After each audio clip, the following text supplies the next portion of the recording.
What if the decade that gave America shoulder pads and cable television, and The Cosby Show and Morning in America, also gave millions of children something they would spend the rest of their lives quietly trying to unlearn? What if the family that drove the minivan to soccer practice on Saturday and stood in the church parking lot smiling on Sunday was the one holding its breath the hardest from Monday through Friday?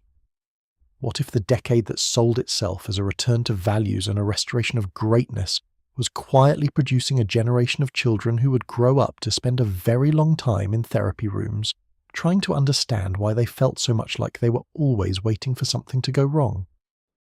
Tonight we're going somewhere most nostalgia programs are too comfortable to go, into the bi-level houses and the wood-panelled rec rooms and the microwave dinners and the after-school specials of 1980s America. Not to mock the decade, not to reduce it to its fashion mistakes or its musical excesses or the particular quality of its optimism that looked, in hindsight, like it was working very hard to drown something out, but to understand, to finally look clearly at the family life that shaped an entire generation and then got covered over by 30 years of warm, golden-toned remembering that served its own purposes. The 1980s wanted to be remembered in a particular way. It had very strong feelings about its own mythology. It produced, with remarkable efficiency, a version of itself that was confident and prosperous and morally restored, a decade that had come after the chaos and shame of the 1970s and put things right again. The family was central to this self-presentation. The family was the proof that the values had held, that the foundation was solid, that the promise was still available to those who were willing to work for it. But there is another story. There is always another story. It lives in the spaces between the official version, in the rooms where the camera did not go, in the quiet hours after the performance was finished, and the household returned to whatever it actually was. And that story, the one that stayed behind closed doors in a great many of those houses, is the one we are going to explore tonight. Slowly, carefully, the way this kind of story deserves to be explored, which is with patience and without flinching, and with the understanding that the people inside these houses were not villains. They were human beings doing the best they knew how in a set of circumstances that the mythology had carefully declined to prepare them for. If you enjoy listening to sleep stories about history's hidden chapters like this one, please consider subscribing. New stories go up every week, and there is always another room in the past that nobody has opened yet. Now, get comfortable. Let the lights go low. Take a slow, easy breath. We are going back. Not to a battlefield, not to a boardroom or a campaign trail or a presidential podium. We are going somewhere far more familiar and far more complicated than any of those places. We are going to a suburb, an American suburb, sometime around 1984. The leaves on the oak trees out front have just started to turn, or it is a Saturday morning in March, and the lawn has that particular quality of early spring, still more brown than green, the kind of lawn that a man will spend part of his weekend attending to because the lawn is one of the things he can control. There is a football game on the television in the living room, or there is MTV, or there is a VHS tape someone has rented from the video store that just opened up on the corner of Maple and Route 9. Which is still new enough to be a small event in the neighbourhood's social life. The smell of something cooking drifts through the house, or there is no smell of cooking at all because tonight it is frozen lasagna and a bag of salad from a pouch, which was new enough in this decade to still feel like a small modern miracle. And from the outside, this house looks fine. It looks more than fine. The driveway has 2 cars, which is now expected rather than exceptional in the suburb this family lives in. There is a basketball hoop over the garage, slightly tilted, the net gone from 2 winters of weather. There is a satellite dish in the side yard, still new enough to be a point of neighbourhood conversation, the kind of acquisition that gets mentioned at the backyard barbecue as evidence that things are going well. The shutters are painted, maybe 2 years ago, the paint already starting to show the stress of a harsh winter. There is a wreath on the front door that has been there since November, and will probably stay until March because nobody has quite gotten around to taking it down. And somehow this too is a fact about the household, about what the household has the capacity to attend to, and what it does not. From the outside, this is just a house, one of millions exactly like it. But tonight, we're going inside. We're going to sit quietly in the corners of these rooms and listen and look, and try to understand what life in the 1980s American family was really like for the people who could not leave. For the children who grew up there, who had no frame of reference that was not this household, who normalized everything that was given to them because normalization is what children do. For the women who are now expected to do 2 full jobs simultaneously and be cheerful about the doing of both. For the men who had absorbed one generation's template for what a man was supposed to be and were now being told, by a culture in the middle of redefining itself, that the template was wrong, without being given much useful guidance on what was supposed to replace it. For the teenagers who were navigating adolescence in a decade that had produced an unprecedented quantity of warnings about the dangers outside the family, without producing much vocabulary for the dangers inside it. This is not a story about evil people. It is a story about a culture, a set of pressures and performances and silences and inherited limitations that allowed enormous harm to live inside the most ordinary houses on the most ordinary streets in the most prosperous country in the world. And the remarkable thing, the thing that settles over you slowly as you move through the rooms of this story, is how hard the decade worked to make sure none of it was the official story. How many resources were devoted to producing and maintaining and distributing and protecting the image of the family that was succeeding. How thoroughly the mythology had been built, and how high the cost was for the families living inside it of maintaining the gap between the mythology and the truth. Let us begin. There is a picture in your mind already. You have seen it 1,000 times. The 1980s American family as it was meant to be seen. Dad in a polo shirt, the collar maybe slightly turned up in the fashion of the decade. Successful, confident, the kind of man who had made it work in an economy that rewarded making it work. Mum who was somehow also working now, who had a briefcase or a title or at least a defined professional role outside the home, but who was still managing everything at home too somehow, with a competence that seemed to defy the simple mathematics of hours in a day.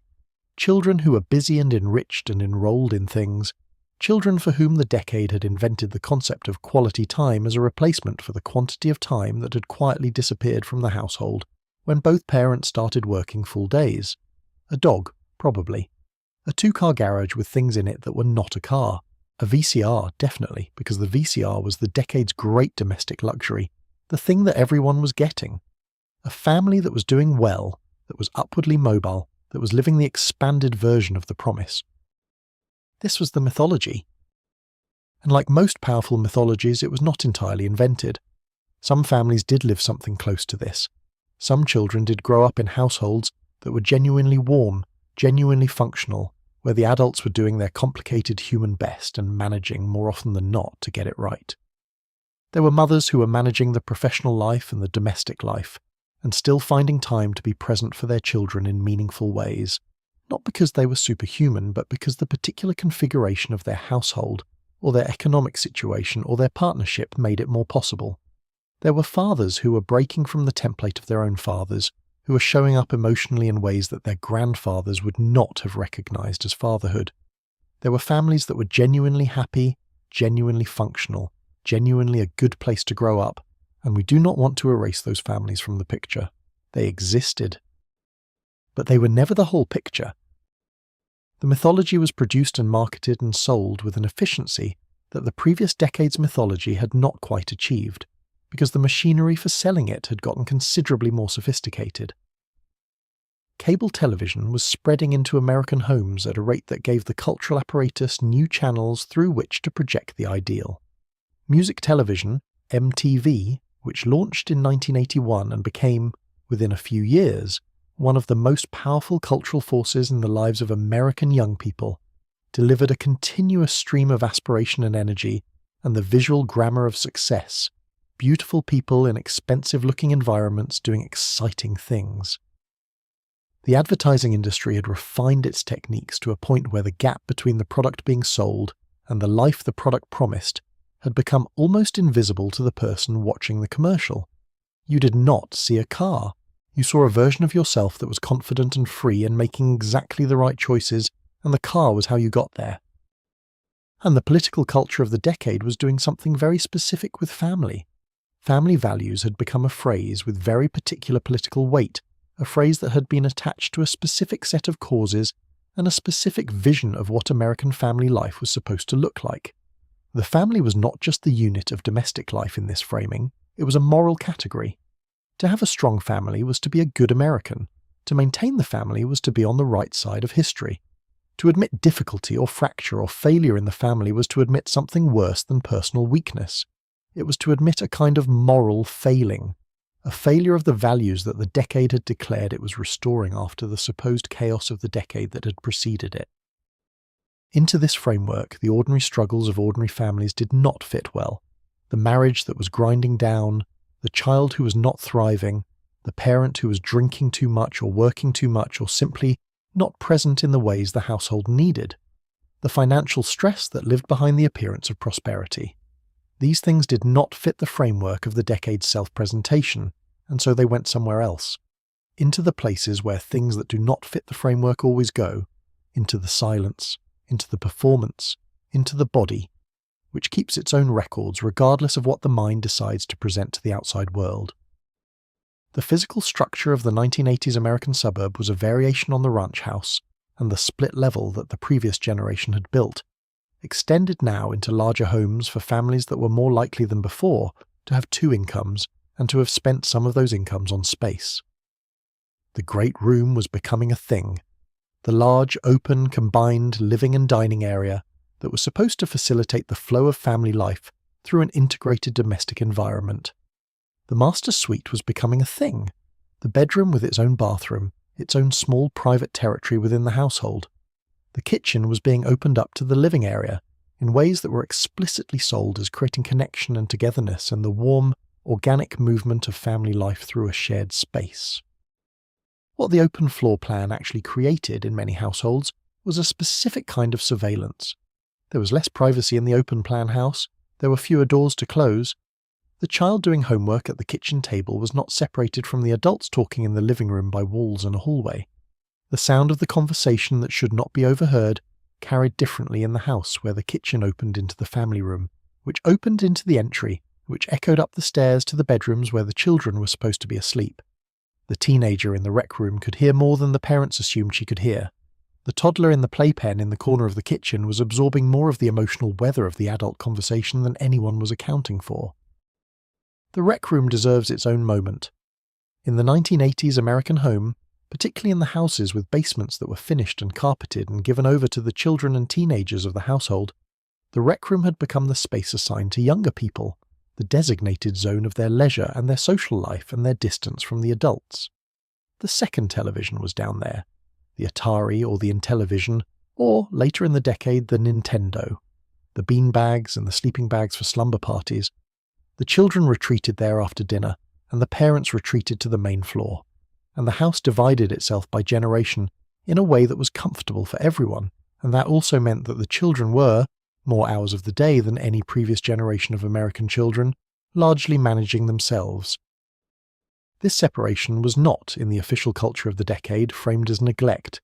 It was framed as age appropriateness, as the healthy development of autonomy, as the recognition that children and teenagers needed their own space, their own social world, their own territory within the household, and there is something genuinely true in this framing. Children and teenagers do need space that is their own. The problem is that the space that was given in the 1980s household was often given not because the household had thought carefully about what the children needed, but because the adults had run out of bandwidth, because the household's demands had exceeded the available energy, because the rec room kept the children occupied and quiet in a way that required nothing more from the parents. And in the quiet of the rec room, the television was there. The television was always there. American children in the 1980s were watching more television than any previous generation. The numbers were striking even at the time. Studies conducted during the decade found that children were watching an average of 3 to 4 hours of television per day. The television in the rec room, in the afternoon hours after school before the parents came home, was a companion, a babysitter, a window into a version of family life that was almost always considerably more resolved and considerably more cheerful than the family life the child was actually living. The sitcoms of the 1980s were doing specific work on the cultural imagination of the children who grew up watching them. The Cosby Show, which premiered in 1984 and became the most watched television program in America, depicted a black upper-middle-class family of extraordinary warmth and competence. A doctor father, a lawyer mother, children who were charming and occasionally difficult but always fundamentally good. conflicts that were resolved within the episode and often with humour and insight and love that felt genuine. The show was important for many reasons, and its representation of a black professional family as the normative centre of American family life was genuinely significant. But it was also, like all family sitcoms before it, showing a version of family life that was dramatically cleaner than the version most of its viewers were living. The gap between the television family and the actual family was not new in the 1980s. It had been part of the American cultural landscape since the earliest family sitcoms of the 1950s. But in the 1980s, the gap had a specific new quality. The children watching were more likely than any previous generation to be watching without adult accompaniment, in the rec room or in their bedrooms, processing the mythology without the mediating presence of a parent who might, intentionally or not, have provided context. The mythology was going directly in, undiluted, into the minds of children who were using it, as children always use available cultural models, as a template for what normal was supposed to look like. And the gap between the template and the reality was, for many of these children, considerable. The dinner table in the 1980s household was no longer the reliable daily institution it had been in the previous decade. It was still aspired to, still described in the mythology as the gathering point of the family, the place where the family was most itself, most together, most the unit the mythology said it should be. But the reality of the 1980s dinner table was considerably more complicated. Both parents were often working, sometimes with different schedules, sometimes with commitments that extended into the evening. After-school activities had expanded dramatically over the course of the decade. Children were in sports, in music, in academic enrichment programs, in church youth groups, in the accumulating schedule of organised activities that the decade had decided were essential to raising a properly developed child. The family that sat down together every night for dinner was, by the mid-1980s, increasingly a family that sat down together several nights a week, or on weekends, or when schedules happened to align, which was not always the same thing as always. What had replaced the daily family dinner, in many households, was the microwave. The microwave oven, which spread through American kitchens through the late 1970s and became essentially standard in the 1980s, made it possible for family members to eat at different times, individually, reheating whatever had been prepared earlier, or heating something from the freezer. This was framed, in the advertising that surrounded microwaves, as convenience, as modern, as the smart adaptation to the genuinely busy family's real-time constraints. And it was all of those things. It was also a change in the structure of the household that received almost no cultural examination as it was happening. Nobody was writing articles in 1984 about what it meant for a family when the shared meal ceased to be a reliable daily structure. Nobody was examining what was lost when the kitchen ceased to be the gathering point, and became instead the fueling station, where each family member stopped individually at whatever time the schedule allowed. The children who grew up eating alone in the kitchen, reheating something while a parent was still at work or already asleep from an early shift, or simply in another room watching the television, were not being neglected in the dramatic sense the word implies. They were fed, they were housed, they were clothed and enrolled in school and attended to in most of the ways the culture had defined as the necessary content of adequate parenting. But they were eating alone in a way that their parents' generation had not eaten alone as children, in a context that was different from the context the mythology still described as normal, and the difference mattered in ways that would not be clearly examined until considerably later. The dinner table, when it existed, was still the place where the real dynamics of the household were most concentrated and most performed. It was where the family's power structure was most visible in the everyday, whose mood set the tone for the entire meal, who could bring a subject up and who knew better, what questions were safe to ask and what questions produced the particular shift in the room's atmosphere that told everyone to redirect, to change topic, to make themselves smaller or more entertaining or simply invisible for the next few minutes until the atmosphere stabilized. The dinner table was where the children of the 1980s household learned in real time the emotional grammar of the family, not from anything that was taught explicitly, from the careful attention that children in uncertain households develop, the watching, the calculating, the adjustment of behaviour in response to the reading of the room. From understanding, before the first bite was taken, whether this was going to be one of the easy evenings or one of the careful ones. None of this was discussed. It was just known. It was the water everyone swam in. Let us talk about something that runs through the 1980s American household in ways that the decade's mythology preferred not to examine. something that was, in a significant number of those households, the organising anxiety of the family's daily life, the pressure that everything else arranged itself around, the weight that no amount of acquisition or achievement or weekend activity could quite relieve. The money, not poverty, in most of the households we are describing. These were the households of the suburb, of the middle class, of the two incomes that were making the two-car garage and the enrichment activities, and the VCR possible. But the money, and the anxiety around the money, and the gap between the life the family was maintaining and the actual economic reality that underpinned that life, was one of the most pervasive and least acknowledged forces shaping the interior of the 1980s household. To understand the financial anxiety of the 1980s American family, you have to understand the economic environment in which that family was living, and you have to understand it honestly, which means looking past the official narrative of prosperity and restoration that the decade preferred to tell about itself. The decade had begun with the deepest recession since the Great Depression. Unemployment had climbed to nearly 11% by late 1982, a number that translated in the lives of actual families into lost jobs and depleted savings and the particular fear of the middle-class person who understands that the distance between where they are and where they cannot afford to be is not as large as it had appeared. Entire industries that had provided stable, generational employment for American workers were contracting or collapsing. Manufacturing, steel, auto production, mining. The communities built around those industries were in various states of crisis that the official optimism of the recovery preferred to describe as the necessary pain of transition and restructuring, rather than the devastation that the people living through it were experiencing. The recovery that followed was real. It is important to acknowledge this, because the 1980s were genuinely a decade of economic growth in ways that produced real improvements in real people's lives. The stock market rose substantially. Home values in many markets rose. The economy grew, and a significant number of American families experienced real gains in their material situation during these years. The official narrative of prosperity was not entirely fiction. But the prosperity was distributed in ways that were more unequal than the prosperity of the previous post-war decades had been, and this inequality was not widely acknowledged in the official story. The gains of the 1980s accrued disproportionately to the upper quintile of income earners.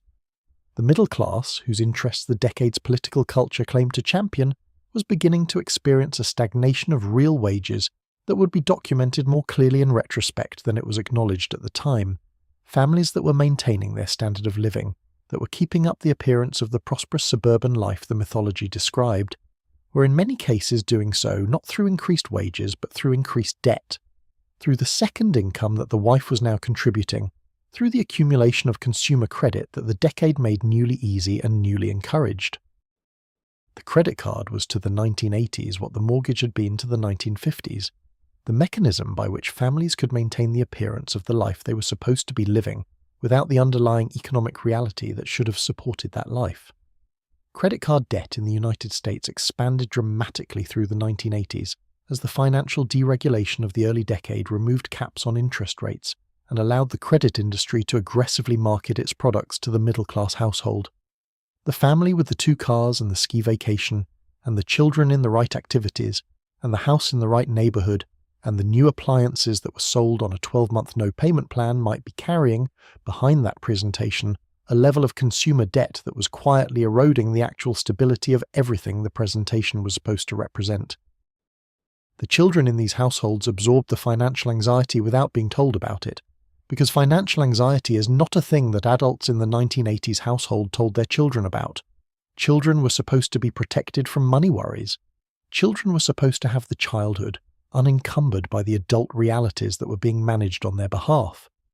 And so, the anxiety existed in the household, entirely real and entirely influential, and was simultaneously invisible in the household's official life. But children are extraordinarily good at detecting things they are not being told. They noticed when a request for something was denied in a way that felt different from the ordinary no. They noticed the quality of the conversation that happened in low voices after they were supposed to be asleep. They noticed when the family's plans changed without full explanation, when the vacation that had been discussed did not materialize, when the question of what someone wanted for Christmas was met with a kind of care that was distinguishable. To a child paying close enough attention, from the ordinary consideration of a parent thinking about what would be most welcome.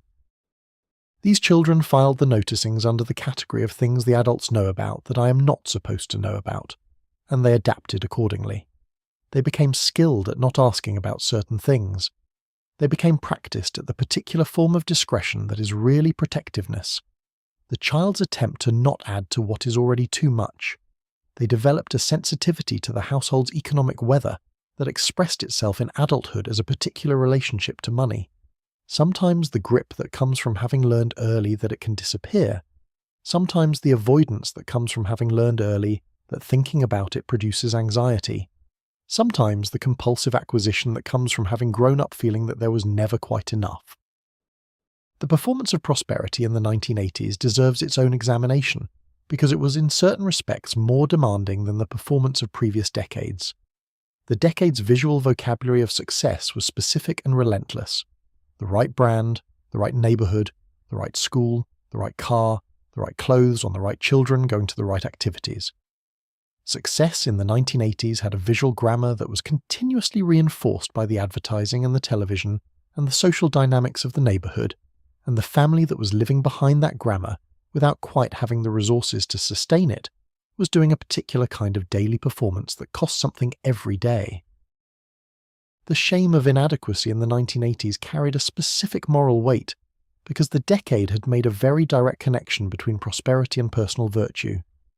If the market rewarded effort and talent and the right choices, and the market was rewarding people visibly and dramatically, then the families who are struggling must be struggling because of some failure of effort or talent or choice. The structural forces that were producing economic inequality, the changes in the labour market, the financialisation of the economy, the specific policy choices that shifted the distribution of gains, these were not part of the official story.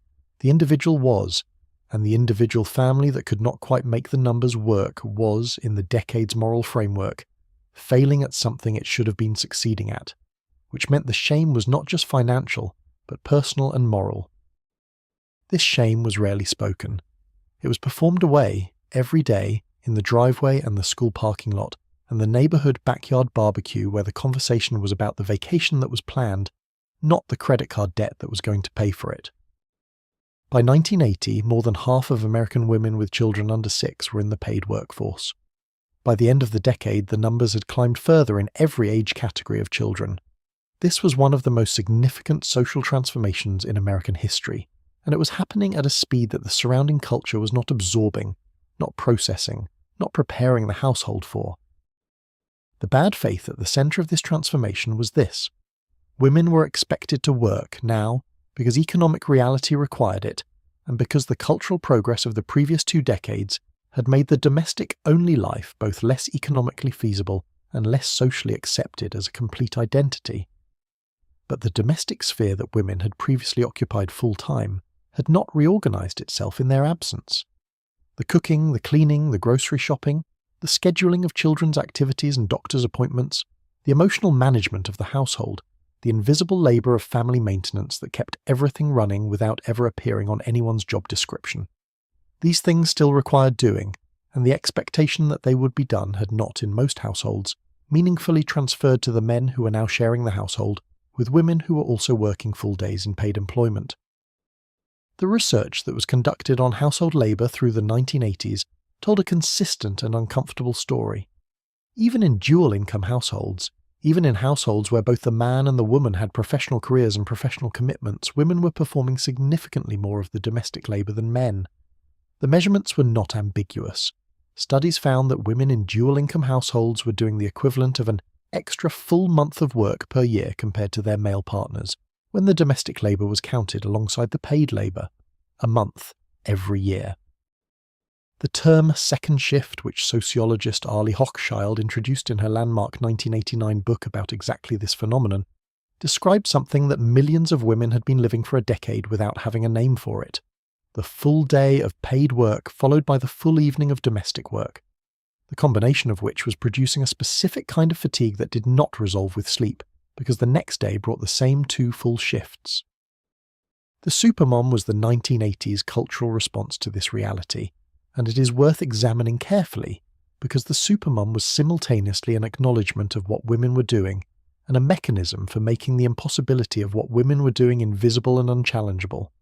The supermom could do it all.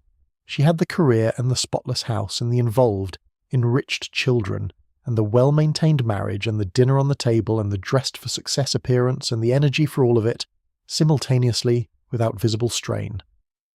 She appeared in advertising and on the covers of magazines and in the aspirational narratives that the culture was producing about the modern woman who had, unlike her mother, the full range of life available to her. She was a fiction, not because no woman was remarkable and capable and managing many things at once, because of course women were, and managing many things at once has always been something women have done with extraordinary competence. But because the supermom as presented required the systematic erasure of the cost of her performance, the cost that was being paid in the tiredness that did not show, and the resentment that was managed without being expressed, and the marriages that were becoming transactional, and the small private explosions that happened behind closed doors when the supermom was finally no longer being watched. The mothers of the 1980s were exhausted, not in a dramatic way, in a grinding, cumulative, never quite off-duty way that expressed itself in the quickness with which patience ran out, in the brevity of the conversations that used to be longer, in the particular flatness of the evenings when the performance of the day was finally over, and what was left was whatever remained after everything that had already been given, in the way that certain questions from the children received answers that were shorter than the questions deserved, in the way that the emotional availability that children need from their parents was sometimes just not there, not because the mother did not love her children or want to be present for them, but because she had been present and present and present all day in ways that required something, and the something had run out. The children noticed this. They noticed it without naming it, because children do not name the water they swim in. But they organized their behavior around it, the way children always organize their behavior around the emotional availability of the people they depend on. They learned which evenings to ask and which evenings to manage on their own. They learned the particular quality of the tiredness that meant tonight is not a good night for needs. They learned to be the kind of children who did not add to what was already too much, which was a kind of consideration and also a kind of loss. The fathers of the 1980s were navigating their own set of contradictions. The culture was sending messages about masculinity and fatherhood that were in genuine tension with each other. On one hand, the decade's political culture was celebrating a version of masculinity that was unapologetically traditional. The provider, the protector, the man who was competent in the world and clear about his role in the household. On the other hand, the feminist movement's transformations of the previous decade were continuing to reshape expectations of what a father was supposed to be, producing a cultural conversation about the involved father, the emotionally present father, the father who was not merely a biological and financial fact, but an actual participant in the daily life of his children. Most men in the 1980s household were navigating between these two sets of expectations without a clear map. They had been raised by fathers who had operated according to the first template, the provider, the authority, the man who came home and was served a dinner and retreated to the living room and was not required to do the dishes. They were being told now by a culture that was changing in real time that this was insufficient, that fatherhood required more, that presence meant emotional presence and not just physical presence, and not just the provision of the material necessities that kept the household running. But they had not been given a model for the new thing. They had been told the old thing was wrong without being shown clearly what the right thing looked like. The result in many households was a particular kind of improvised fatherhood. Fathers who were trying to do something different from what their fathers had done, who genuinely meant to be more present and more emotionally available, who showed up at the school play and coached the soccer team and did the bedtime story more nights than their own fathers would have considered, and who were simultaneously still operating from a set of emotional limitations that had been installed in them in their own childhoods and that were not easily dismantled by good intentions. The emotional language of fatherhood in the 1980s was expanding, but it was expanding from a very limited base. A great many men of this generation had themselves grown up in households where their own fathers were emotionally unreachable in the way the previous generation had produced, where the father's job was the external world and the internal world of the family was left entirely to the mother. These men had received no modelling for the kind of emotional engagement with children that the new expectations were calling for.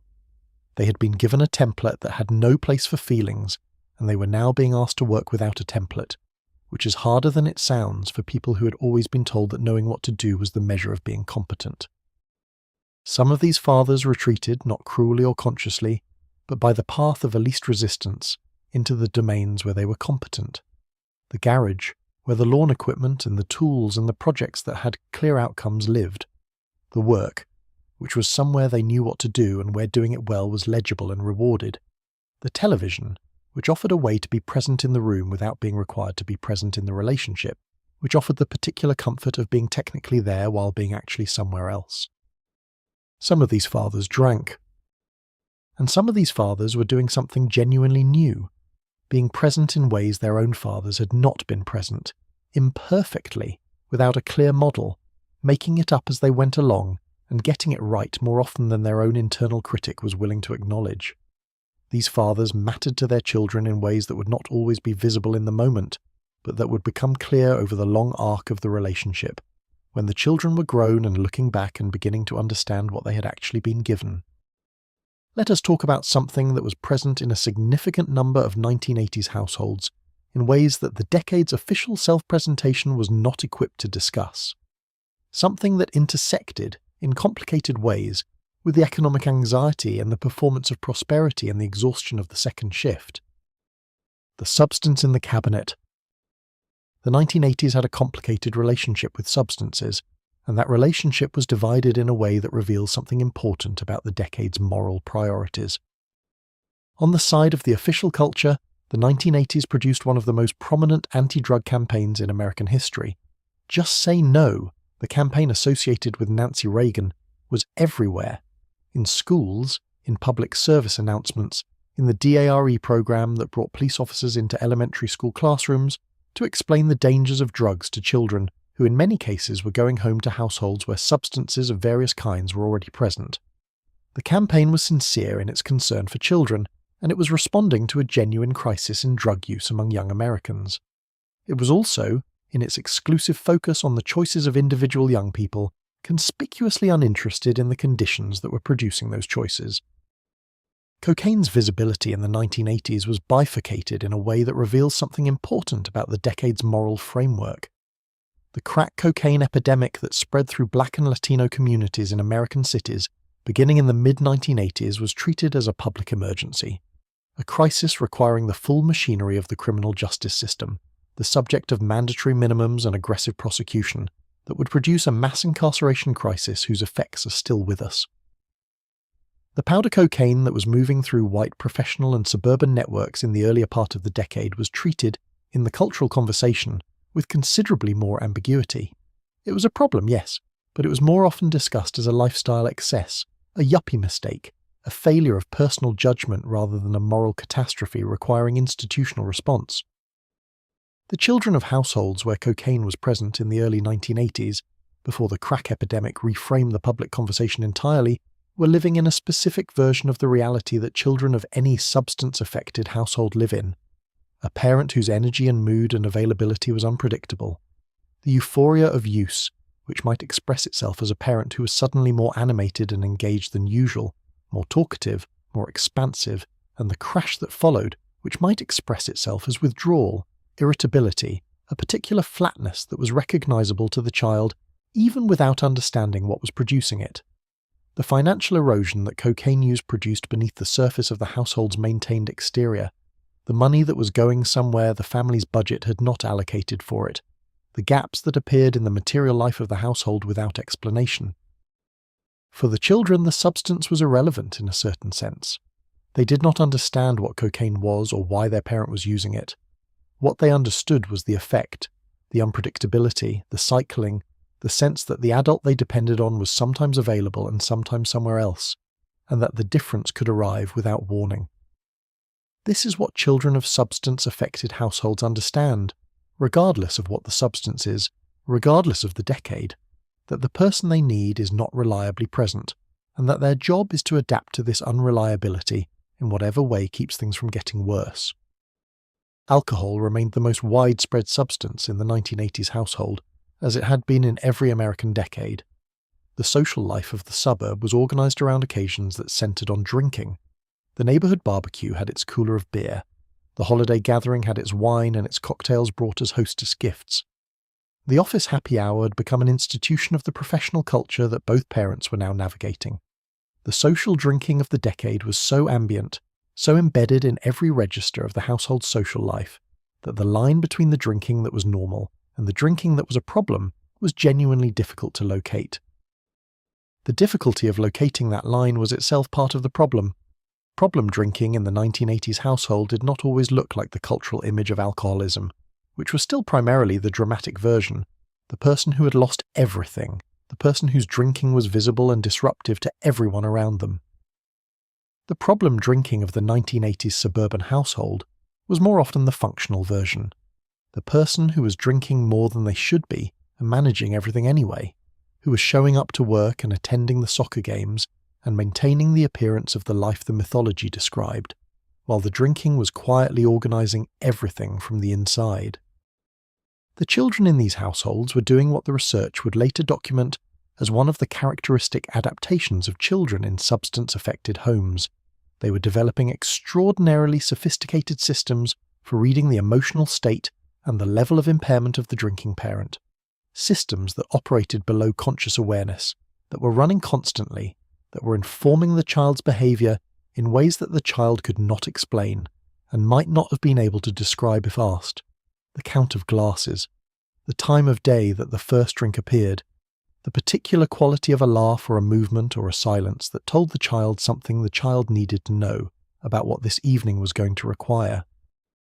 This is a kind of knowledge that should not be required of a child.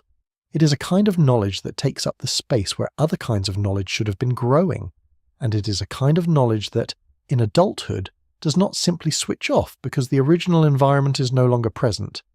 It keeps running, it keeps scanning, it keeps reading the room in the way it was trained to read, looking for the signals it learned to look for in relationships and workplaces and social situations where the signals it is looking for are not present and never were.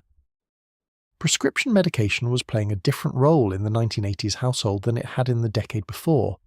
The Valium era was ending, or at least coming under more scrutiny as the research on benzodiazepine dependence accumulated, and as the cultural conversation about women's medicalized management of domestic stress became more visible. But the fundamental dynamic that had produced the mass prescribing of the previous decade had not changed. Women who were managing impossible demands were still presenting in physicians' offices with symptoms that were the entirely reasonable consequences of those demands, and medicine was still primarily responding to the symptoms rather than to the conditions producing them. The late 1980s were seeing the early development of the pharmaceutical landscape that would transform the treatment of depression and anxiety in the following decade. Fluoxetine, marketed as Prozac, was approved by the FDA in 1987, and while its widespread cultural presence would belong more to the 1990s, its introduction in the final years of the decade was beginning to reshape how depression was talked about and understood, at least in the medical community. The framing of depression as a biological condition, treatable with medication, was beginning to displace, or at least to exist alongside, the older framing of depression as a personal failing or a character weakness. This shift mattered. It would matter more in the decade that followed, but in the 1980s household, it had not yet arrived with sufficient cultural force to change what happened when the mother sat in the kitchen at 9 a.m, the children at school, the husband at work, and felt something that she did not have a word for that was not simply tired.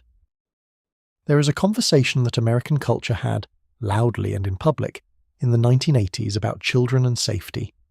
It was in many respects the right conversation, because children were genuinely vulnerable, and the protections around that vulnerability had been genuinely inadequate. The cases of child abduction and murder that received enormous national attention in the early part of the decade, the cases that put the faces of missing children on milk cartons, and in the consciousness of every parent in America, were real tragedies and not manufactured fears. But the conversation was organised around a particular kind of threat, and the organisation of it around that particular kind of threat performed a function that the decade was probably not examining consciously. The stranger danger campaign, the milk carton children, the intense public anxiety about the predator outside the family who might take a child, these focused public attention outward, toward the threatening external world, toward the danger that came from strangers in parking lots and anonymous cars. This outward focus drew attention away from the statistical reality of child harm, which had always been and continues to be that the overwhelming majority of abuse and harm directed at children comes from within the family and the child's established social world, from people the child knows and trusts, from the household and the extended household, and the institutions the family is embedded in. The stranger in the car was a real danger. It was also a rare one. The abuse happening in the ordinary-looking house on the quiet street was a far more common reality, and the 1980s cultural conversation about child safety was not particularly interested in going there. The family, which the decade had designated as the moral foundation of the good society, was not to be examined as a site of danger. That examination was reserved for the external world, where the danger could be managed through the right kind of vigilance and the right kind of parental protective presence, rather than for the internal world, where the danger would have required confronting something the mythology was not equipped to confront.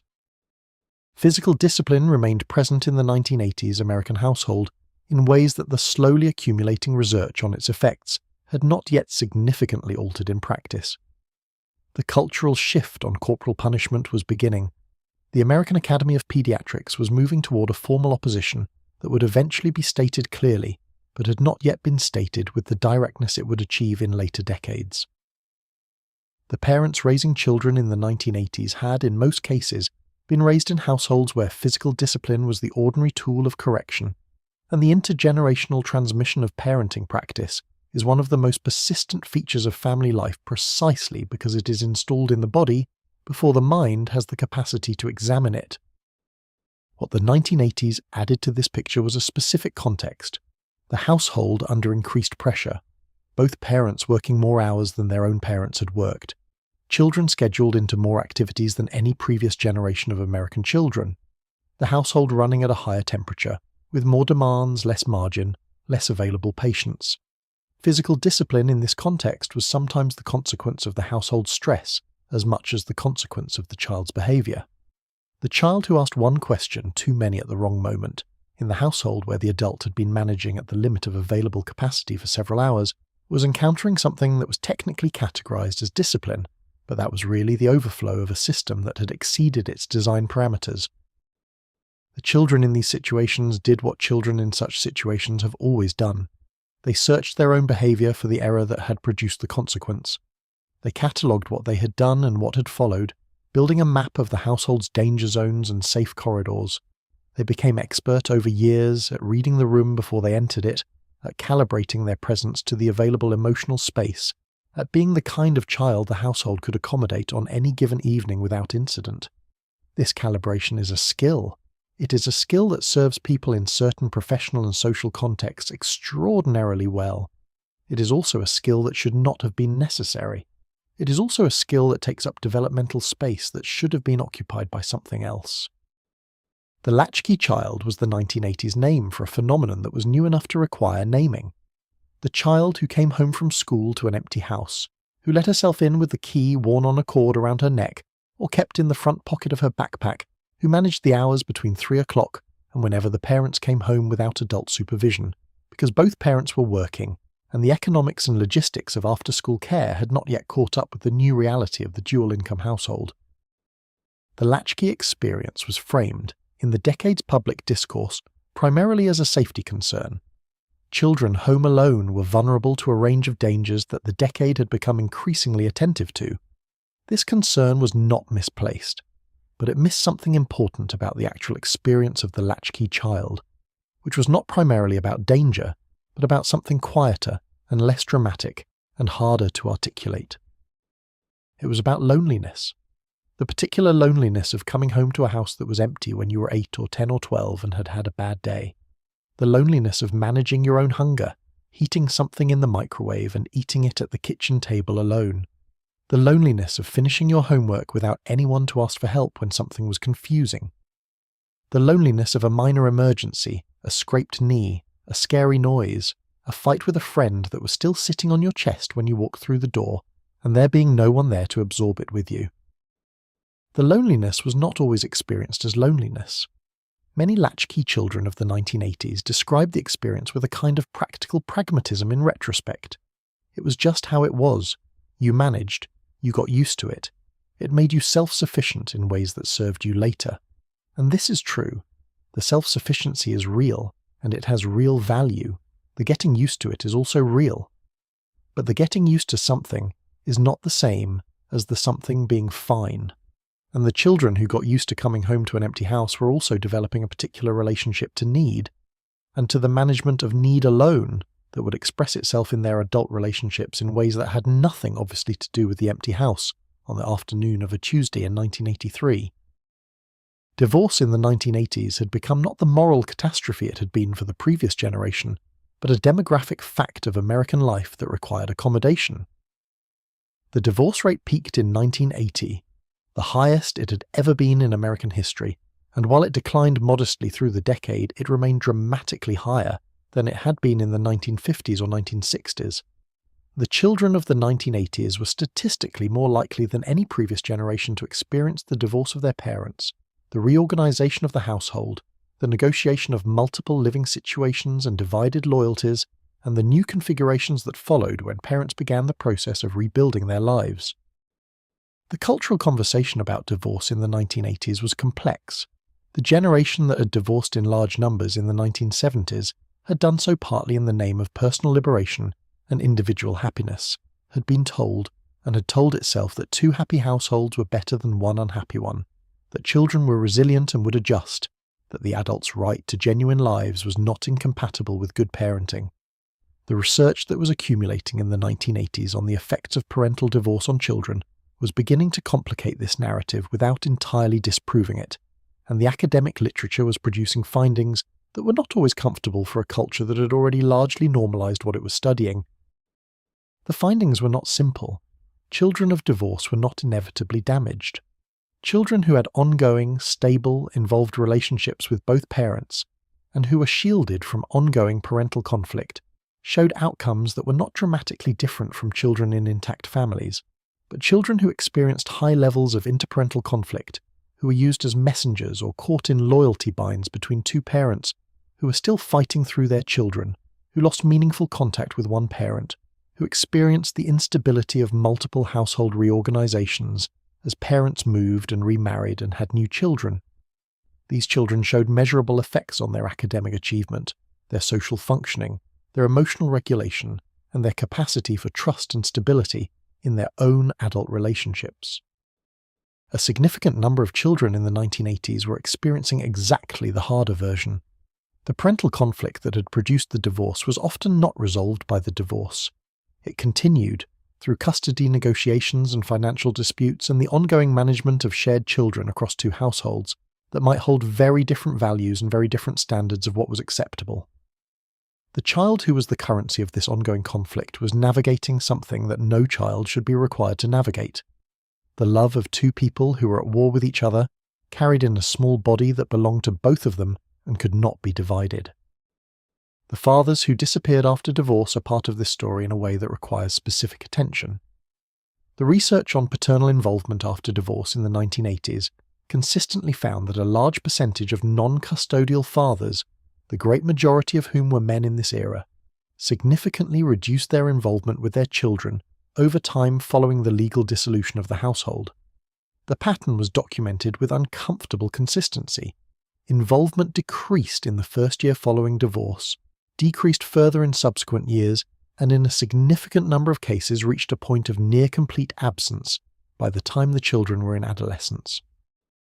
The reasons were multiple and not always reducible to indifference, though indifference was sometimes among them. Some men found that the structured visitation arrangement, the bounded Saturday afternoon, or the every other weekend that the court had allocated, was a context for fathering that felt more like performance than relationship, that produced a kind of stilted, managed interaction that was difficult for everyone, and that got harder with each passing month rather than easier. Some formed new households, with new partners and sometimes new children, and discovered that the gravitational pull of the present family was stronger than the scheduled obligation to the past one.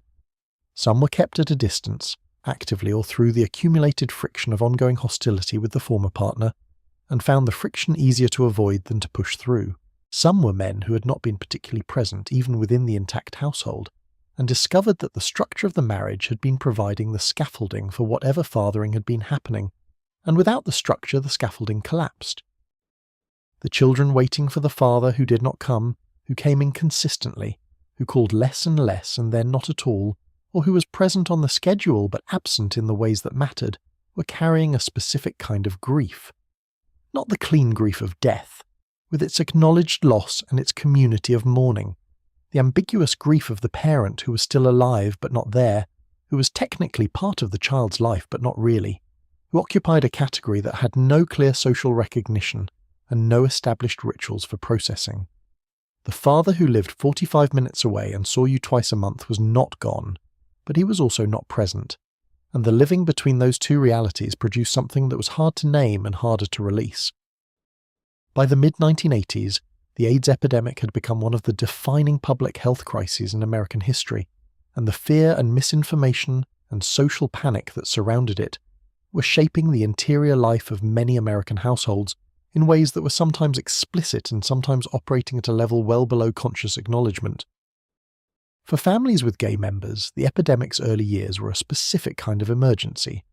The cultural framing of AIDS in its initial period as a gay disease, as a moral consequence of deviant behaviour, as the natural outcome of a certain kind of life, was catastrophically wrong in every direction that mattered, scientifically, epidemiologically, and morally.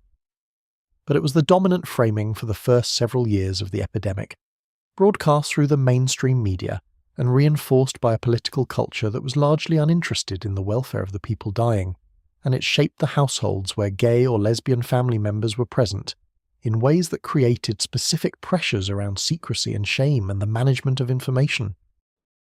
The son who was gay and not out in the 1985 household was managing something that had always required management in some families, but that the epidemic had made uniquely and publicly dangerous in a new way.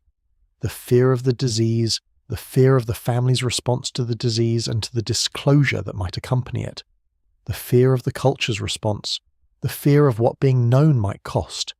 These were not separate fears. They were dimensions of the same fear, layered over each other in the private space of the bedroom or the rec room or wherever this young person was trying to understand himself in a decade that had declared his existence a public health emergency.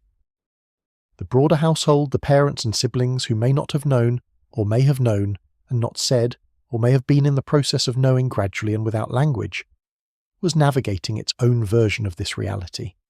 The family that had a gay member was navigating it inside a culture that was not offering much in the way of useful guidance, that was offering fear and judgment in substantial quantities and compassion, and accurate information in much smaller ones.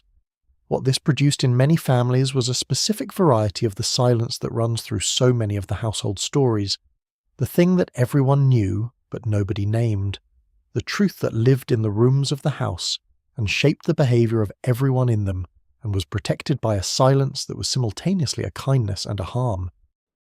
The children who grew up in the 1980s American household were being shaped in ways that would not be fully visible for decades by the accumulation of all of this: the economic anxiety, the performance of prosperity, the exhaustion of the second shift, the substances in various cabinets, the discipline administered under stress, the loneliness of the latchkey hours, the divorce and its aftermath, the fears that were named and the fears that were not. They were developing the competencies that children in complex households always develop, and carrying the costs that children in complex households always carry. The competencies are worth naming because they were real and they were valuable, and they are part of what makes this generation the people they became. The extraordinary capacity for reading other people's emotional states, developed in households where this reading was a practical necessity, refined over years of daily practice until it operated automatically and with a speed and accuracy that most people find remarkable. The self-sufficiency, the capacity to manage independently, to not need help in ways that draw attention, to figure things out without assistance and without complaint, because in the household of origin, needing was a liability.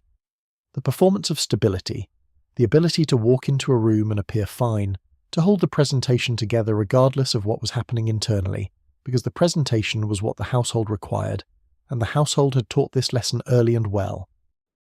These competencies are genuinely useful in the professional world and in many social contexts.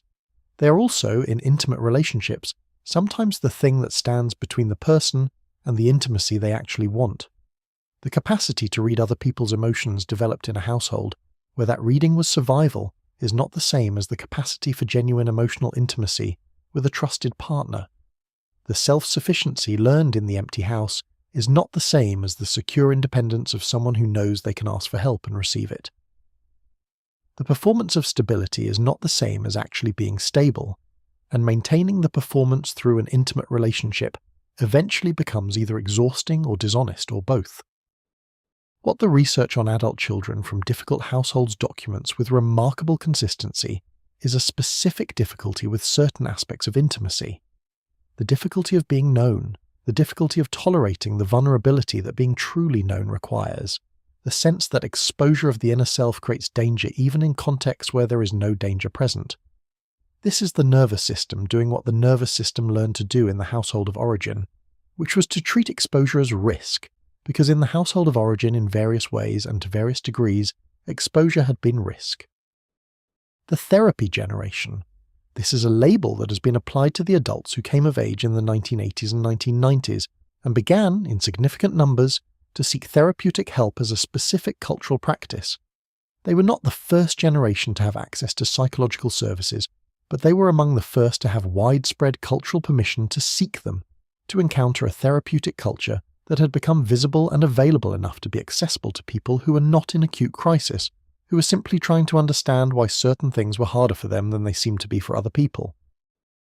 What they found in the good therapy rooms was something they had needed for a very long time without knowing they needed it: a witness, someone who would sit across from them and hear what they described and receive it as real, who would not minimize or explain away or defend the people who had been involved, who would say, with the kind of quiet authority that comes from having heard many versions of the same essential story, yes, what you are describing was real, and yes, what you are describing was hard, and the ways you adapted to it make complete sense, and you do not need to keep carrying it in exactly the way you have been carrying it. For many people, this was the first time an adult had said these things to them. Some of them were 35 when it happened, some were 50, and the experience of being heard in this way, of having their actual history witnessed and reflected back to them as real and significant, was not a small thing. It was, for many of them, one of the most significant experiences of their adult lives. The self-help literature of the late 1980s was doing a democratized version of this witnessing for people who had not yet found or could not afford the therapy room. The books that were becoming bestsellers in this period were addressing, in plain language, the experiences that millions of people recognized from their own families. Janet Voititz's work on adult children of alcoholics, which had been published in 1983, was reaching an enormous audience. Melody Beattie's Codependent No More, published in 1986, brought the codependency framework to the mainstream with a directness that the clinical literature had not attempted. John Bradshaw's work on the family and the inner child was appearing on public television, as well as in bookstores. These books were not perfect. The codependency framework, in particular, attracted legitimate criticism for pathologizing relational patterns that were complex and contextual rather than simply disordered. The recovered memory movement that would emerge more fully in the early 1990s would create genuine problems within the therapeutic community and produce real harm in specific cases where unreliable therapeutic techniques produced false or distorted memories in vulnerable people. These were real problems that required real examination. But the fundamental project of the therapeutic culture's engagement with the legacy of the household that had produced the generation now in its 20s and 30s was sound. People who had grown up in difficult households, in the ordinary, lawn-trimmed, sports car in the driveway difficult households of the American suburb, needed language and context and the experience of being witnessed in order to understand what had shaped them. The literature and the therapeutic culture were providing these things, imperfectly, and with the limitations of any field working at the edge of its established knowledge, but genuinely and with consequences that mattered. What change looked like in the 1980s and into the decades that followed was gradual and uneven, and sometimes barely visible, and sometimes the most important thing happening in a person's life. The divorce laws that had changed in the 1970s had made it easier for women to leave situations that were harmful to them, and the women who left in the 1980s were doing so in a slightly more supportive cultural and legal context than the women who had left in the previous decade, though the support was still far from adequate. The domestic violence shelter movement was growing, still underfunded and still operating at the edge of its capacity, but growing, and the existence of the shelters was producing a kind of evidence that could not be fully argued away. Evidence that the violence was real, that it was widespread, that it was not a private family matter but a public health crisis that required public resources and public response. The mandatory reporting laws for child abuse were becoming more consistently enforced, and the training of the professionals who were positioned to recognize and report abuse was slowly improving. Not fast enough, not comprehensively enough. The systems were still overwhelmed and still inadequate to the scale of the problem they were trying to address. But they were better than they had been, and better than they had been was not nothing. The generation of fathers who came of age in the 1980s and had children in the late 1980s and early 1990s was the first generation in which a meaningful number of men actively embraced a model of fatherhood that went beyond provision and authority and attempted to include genuine emotional presence and engagement. They did not all succeed. They did not all understand what they were attempting clearly enough to do it well. But the attempting was itself something new, and the children of these fathers grew up in a different kind of household, in certain respects from the one their fathers had grown up in. This is the most important thing about the story of the 1980s American household, and it is the thing that the nostalgia tends to miss entirely. The story did not end in the 1980s. The story continued into the lives of the people who had grown up in those households, who carried what they had been given and eventually many of them put down what they could put down and transformed what they could transform. The children of the 1980s became the parents of the 2000s and 2010s, and what they brought to their own households was shaped by what they had been given, and also by what they had done with what they had been given, and also by the world they were raising their own children in, which was different in important ways from the world they had grown up in. The conversation that the household needed to have, the conversation that the mythology of the decade had been suppressing, was happening. Not in every house, not all at once, not without resistance, and not without the complications that every genuine change produces. But it was happening in therapy rooms and in support groups, and in the quietly revolutionary act of two parents sitting down and actually distributing the labour of the household in ways that acknowledged what both of them were doing. It was happening in the school that had better training for recognising abuse in the doctor's office, that asked different questions, and the police department that had a domestic violence unit instead of a general patrol officer who would rather not get involved. The changes were real, they were hard-won, they were imperfect, they are still ongoing. The teenagers of the 1980s deserve their own act in this story, because adolescence in this decade had a specific quality that was shaped by both the decade's promises and its particular failures. The American teenager of the 1980s was being addressed by the culture with an intensity that no previous generation of teenagers had experienced. The marketing industry had discovered the teenage demographic with considerable enthusiasm in the late 1970s and early 1980s, and by the mid-decade the teenager had become a distinct commercial category, with its own magazines, its own music channels, its own fashion, its own section of the video store. The culture was talking to teenagers constantly, and what it was saying in the aggregate was, you are important, you are interesting, you are a market.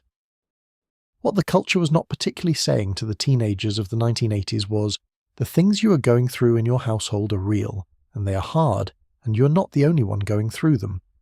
The silence that surrounded the difficulties of family life, which we have been examining throughout this story, fell with particular weight on the teenager, who was old enough to understand more of what was happening in the household than the younger child could understand, and who was also old enough to feel the shame of it more acutely, and who was also, paradoxically, more constrained in some ways than the younger child in what she could do about it.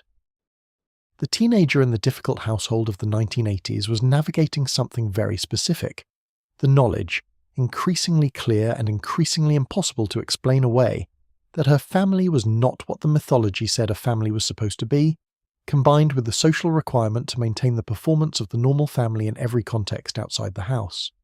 At school, among friends, in the social world of adolescence where belonging and acceptance were the currency of survival, the teenager with the difficult home was performing the same act the parents were performing. Everything is fine, my family is fine, I am fine.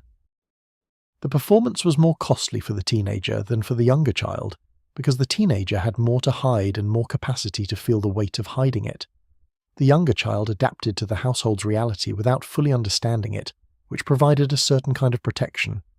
The teenager understood, and the understanding without any available recourse or language or social permission to name what she understood was its own particular form of suffering. The Afterschool special, which we mentioned earlier as a specific cultural form of the decade, deserves more consideration in this context. The Afterschool special was the network television industry's acknowledgement that teenagers were living realities that the sitcom format could not address. These were films that dealt with varying degrees of skill and frankness, with alcoholism in the family, with sexual abuse, with teen suicide, with eating disorders, with the kinds of household difficulty that the mythology was not equipped to represent. They were often clumsy and occasionally heavy-handed, and the happy or at least resolved endings they almost always provided were frequently unrealistic. But they were saying something that almost nothing else in the culture was saying to teenagers. This happens in families. You're not alone. There is a name for what is happening to you. The response of teenagers to these programs was, by any measure, remarkable. The call-in lines that were set up in connection with certain after-school specials dealing with sexual abuse or family violence received enormous volumes of calls from young people who recognized their own experience in what they had just watched, and were, sometimes for the first time, attempting to tell someone about it. The after-school special was a crude and limited instrument for addressing what it was addressing, but in the absence of anything else, it filled a space that nothing else was filling, and the teenagers who watched it and called the numbers at the end were doing something that took real courage. They were trying to name the thing that the household had spent years teaching them not to name. The eating disorders that emerged as a visible cultural phenomenon in the 1980s are part of this story in a way that is worth examining with some care. Anorexia nervosa and bulimia nervosa were not new diseases. They had existed under various names for centuries, and the clinical literature on them stretched back to the 19th century. But they became visible as a widespread cultural phenomenon in the 1980s, in a way they had not been before, and the decade produced a specific context in which they thrived.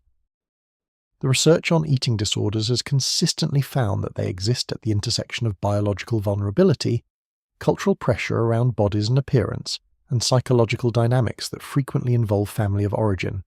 The 1980s household provided several of these conditions in abundance. The cultural pressure around the female body was extraordinary.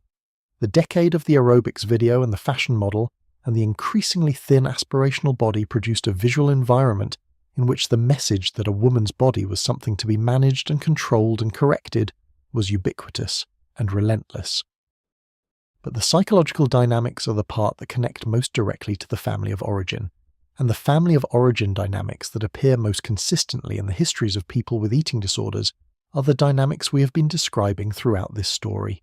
Households where emotional expression was constrained, where control was the organizing response to anxiety, where the body became the domain in which the things that could not be said in any other register were expressed. The teenager who could not control the emotional weather of the household, who could not make the drinking parent reliable, or the absent father present, or the exhausted mother available, could control what she ate. The control of eating was a control over something, in households where so much else was beyond control. The decade's school culture was also doing something specific to the generation of teenagers we are describing, something that the education reform movement of the 1980s does not often get examined for.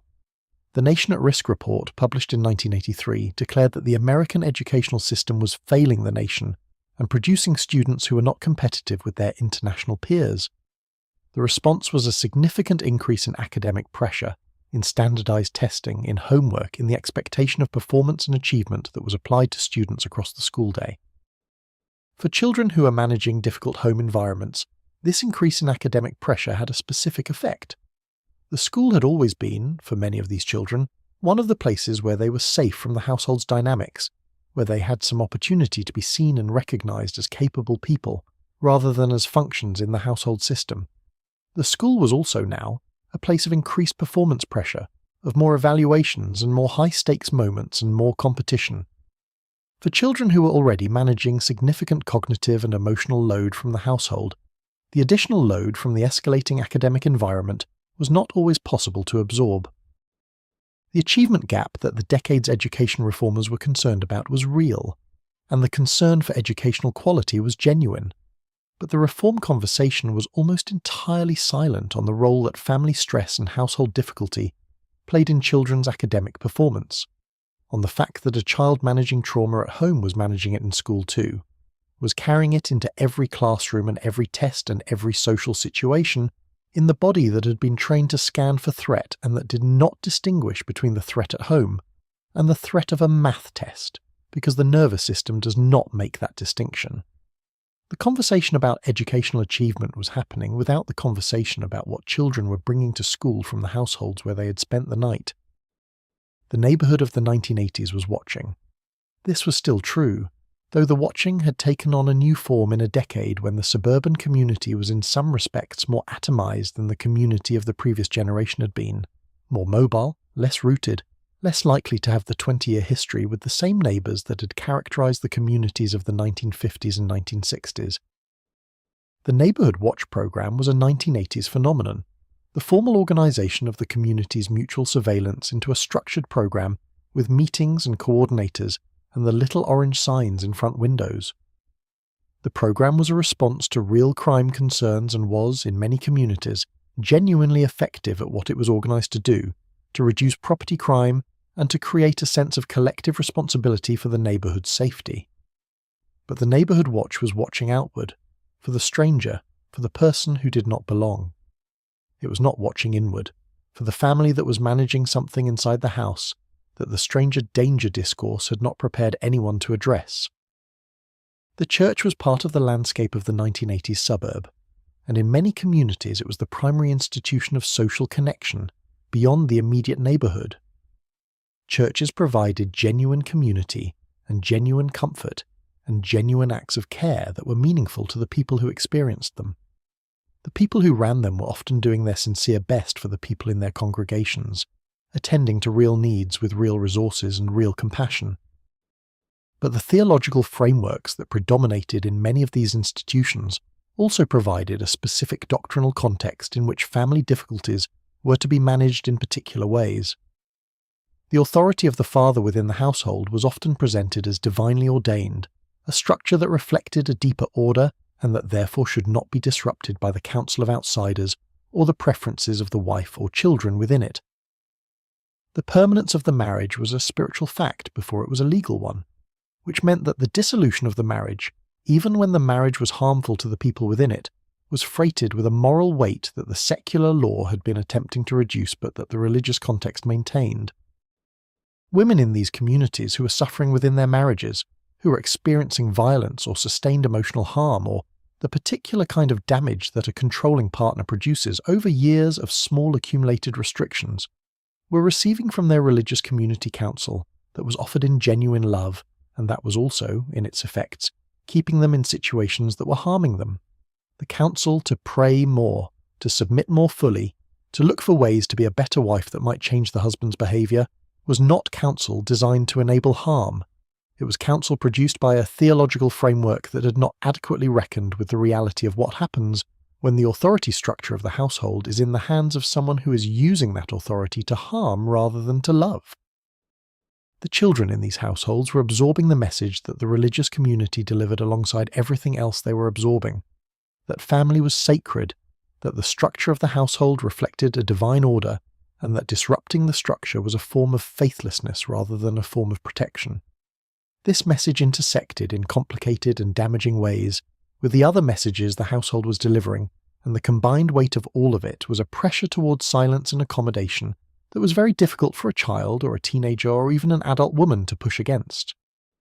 The class dimension of the 1980s family mythology is worth examining with some care, because the mythology was not equally distributed in its effects, and the ways it worked differently across economic classes reveals something important about what it was actually doing. The mythology of the 1980s American family was specifically a middle-class mythology, and more specifically a white middle-class mythology, and understanding this specificity is necessary for understanding both its power and its costs.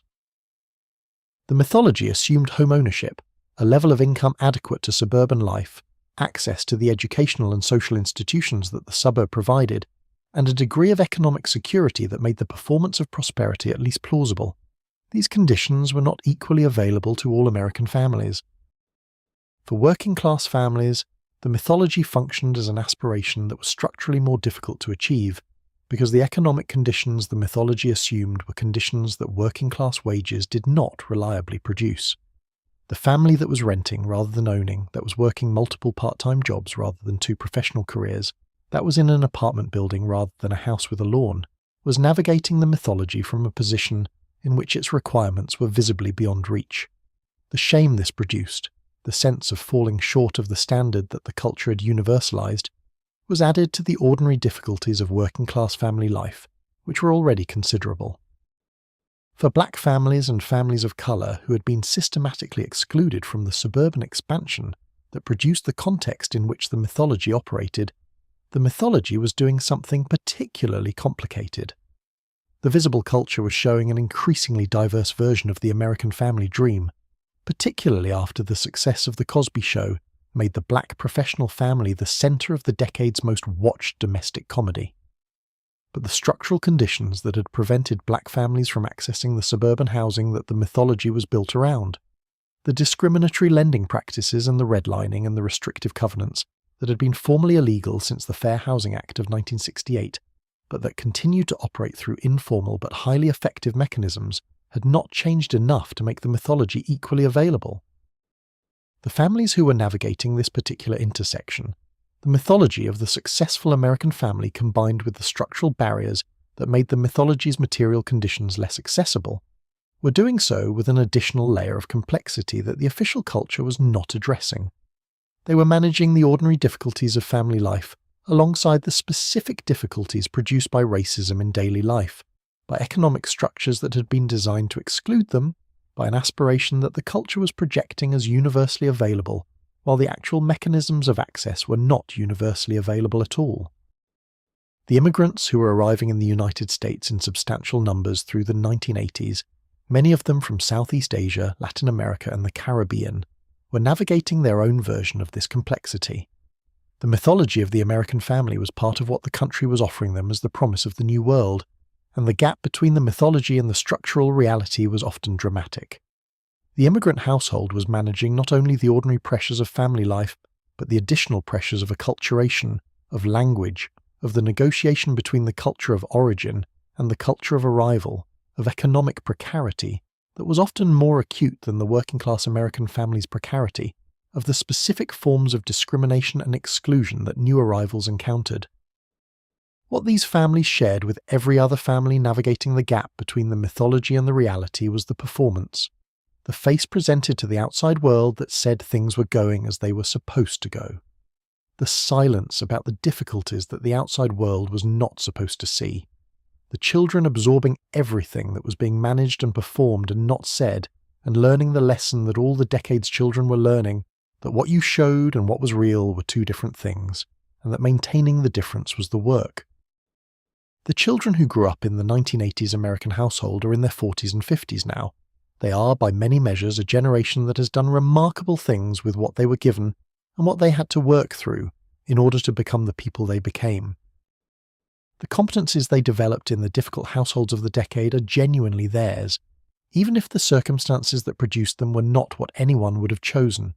The extraordinary capacity for reading other people's emotional states, developed in households where this reading was a practical necessity, refined over years of daily practice until it operated automatically and with a speed and accuracy that most people find remarkable.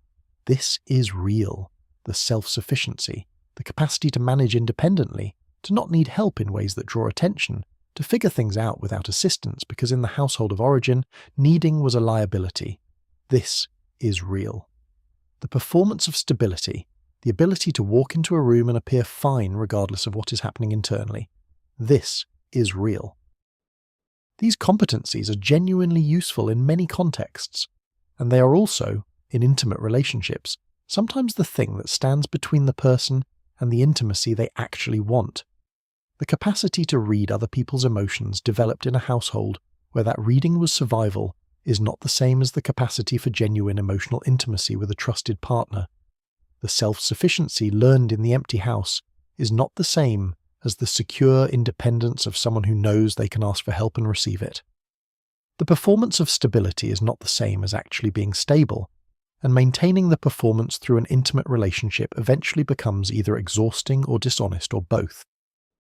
The research on adult children from difficult households documents with remarkable consistency a specific difficulty with certain aspects of intimacy, the difficulty of being truly known, the difficulty of tolerating the vulnerability that being truly known requires, the sense that exposure of the inner self creates danger, even in contexts where there is no danger present. This is the nervous system doing what the nervous system learned to do in the household of origin, treating exposure as risk, because in the household of origin, in various ways and to various degrees, exposure had been risk.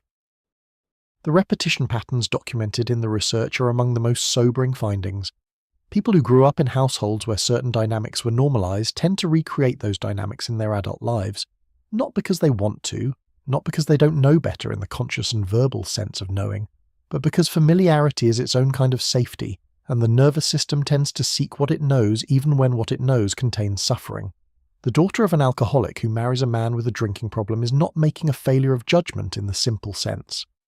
She is following the logic of a nervous system that learned very early what love felt like in the context of a particular kind of uncertainty, and for which that uncertainty subsequently carries the neural fingerprint of home. None of this is destiny. This is the thing that the therapeutic culture of the decades following the 1980s has worked hardest to communicate, and it is the thing most worth holding on to as this story moves toward its end. None of this produces inevitable outcomes.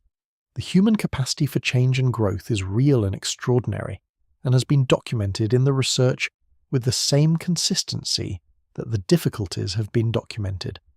People who grew up in the difficult households of the 1980s did not uniformly become people who replicated those difficulties in their own households.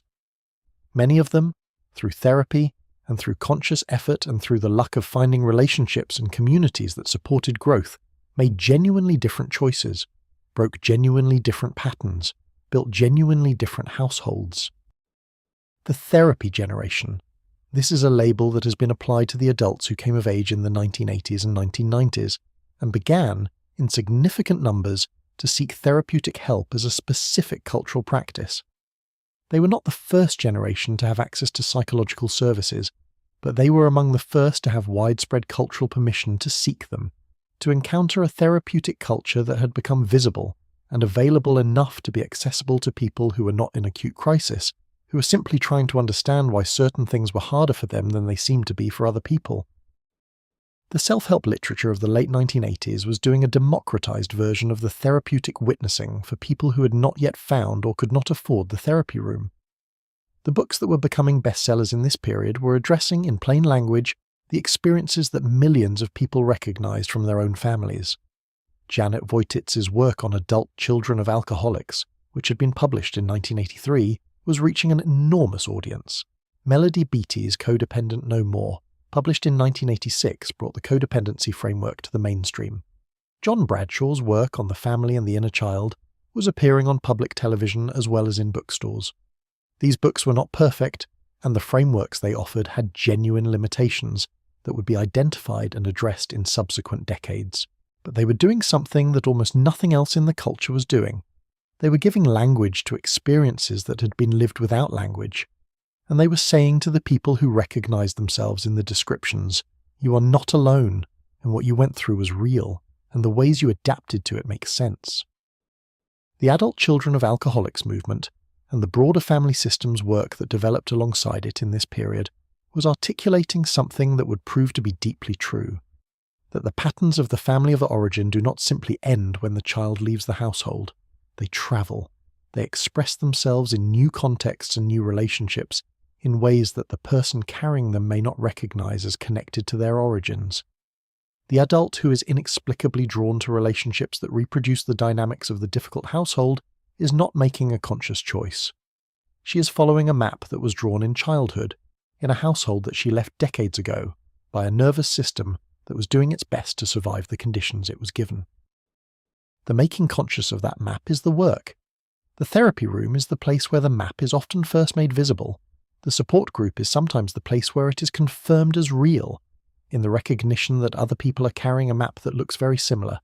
that the household the person grew up in was not as uniquely strange as the silence around it had suggested. The memoir and the novel and the film that gets at something true about family. These are other places where the map gets made legible. Change came. It is important to say this, and to mean it, and to say it without the sentimentality that would smooth over the difficulty of how hard and slow and incomplete the change was and continues to be. Change came, and the changes that came were real and meaningful, and were fought for by people who understood that the mythology and the silence were costing too much, that the price was being paid by the people who could least afford to pay it, and that naming the price and refusing to pay it was a form of courage and a form of justice. The domestic violence infrastructure that was built through the late 1970s and 1980s expanded through the 1990s and reached a significant milestone with the passage of the Violence Against Women Act in 1994, which represented the first formal federal recognition that violence in the domestic sphere was a public matter, requiring public resources and public response rather than a private family concern to be managed behind closed doors. The decades of advocacy that preceded it, the underfunded shelters and the phone lines and the research and the organising and the tireless work of women who had survived, and women who had studied and women who had dedicated their professional lives to making visible what the culture had been determined to keep invisible, all of that work was part of the story of how the mythology was slowly, partially, imperfectly dismantled. The research on adverse childhood experiences, the landmark study conducted by Kaiser Permanente and the Centers for Disease Control in the 1990s, documented with unprecedented scale and rigour the connections between childhood experiences of difficulty and a wide range of adult health outcomes: cardiovascular disease, depression, substance abuse, autoimmune disorders, reduced life expectancy. The study enrolled more than 17,000 participants and found, consistently, that the number of adverse experiences in childhood predicted the likelihood of negative health outcomes in adulthood, with a dose-response relationship, more adversity, worse outcomes, in ways that were not explained by any other variable the study controlled for. The research was not saying that everyone who grew up in a difficult household was damaged beyond repair. It was saying that childhood experience has biological consequences, that what happens to children in the intimate space of the family leaves marks in the body that persist into adulthood, and that understanding this is essential for understanding health, and for understanding what conditions are necessary for genuine human flourishing. This research, and the body of work that has grown from it in the decades since, has been changing the conversation in medicine, in education, in social policy, in the legal system, about what children need and what the consequences are when those needs are not met. The change is slow. The change is incomplete. The institutional structures that are supposed to protect children and support families remain inadequate, in many respects to the scale of the problem they are addressing. But the knowledge exists now that did not exist in the 1980s, and the knowledge is doing work in the world, changing what questions are asked in the paediatrician's office and what training teachers receive and what resources are available to families in crisis. The children of the 1980s who have done the work of understanding their history are not, for the most part, people who have organised their identities around what was done to them. They are people who have gradually developed the capacity to hold a more complex picture, parents who are human, who are doing their best with the tools available to them, who are themselves products of households that had not given them all the tools they needed, who loved their children in the ways that were available to them, and who also passed on things that cost their children something to carry. The holding of both truths, simultaneously, and without requiring one to cancel the other, is one of the marks of a maturity that the decade of origin conspicuously did not teach, but that the decades of work that followed have made more possible. The generation that grew up in the 1980s American household has, in many documented cases, done the work of interrupting the patterns they were given. They have sought therapeutic help in greater numbers than their parents' generation. They have been willing to name the things their parents' generation declined to name. They have built households that look, in important ways, different from the households they grew up in. More emotionally honest, more willing to name difficulty rather than perform it away, more attentive to what children actually need rather than what the mythology said children were supposed to need. This is not universal. The patterns installed in childhood are stubborn and return under stress even when the conscious mind knows better. There are people who grew up in the difficult households of the 1980s who are still carrying what they were given in the unexamined form in which it was given, who have passed on what they received without knowing they were passing it on. The chain has not been broken in every generation. It has not been broken in every household. But in a significant number of households, in a significant number of lives, something different was chosen.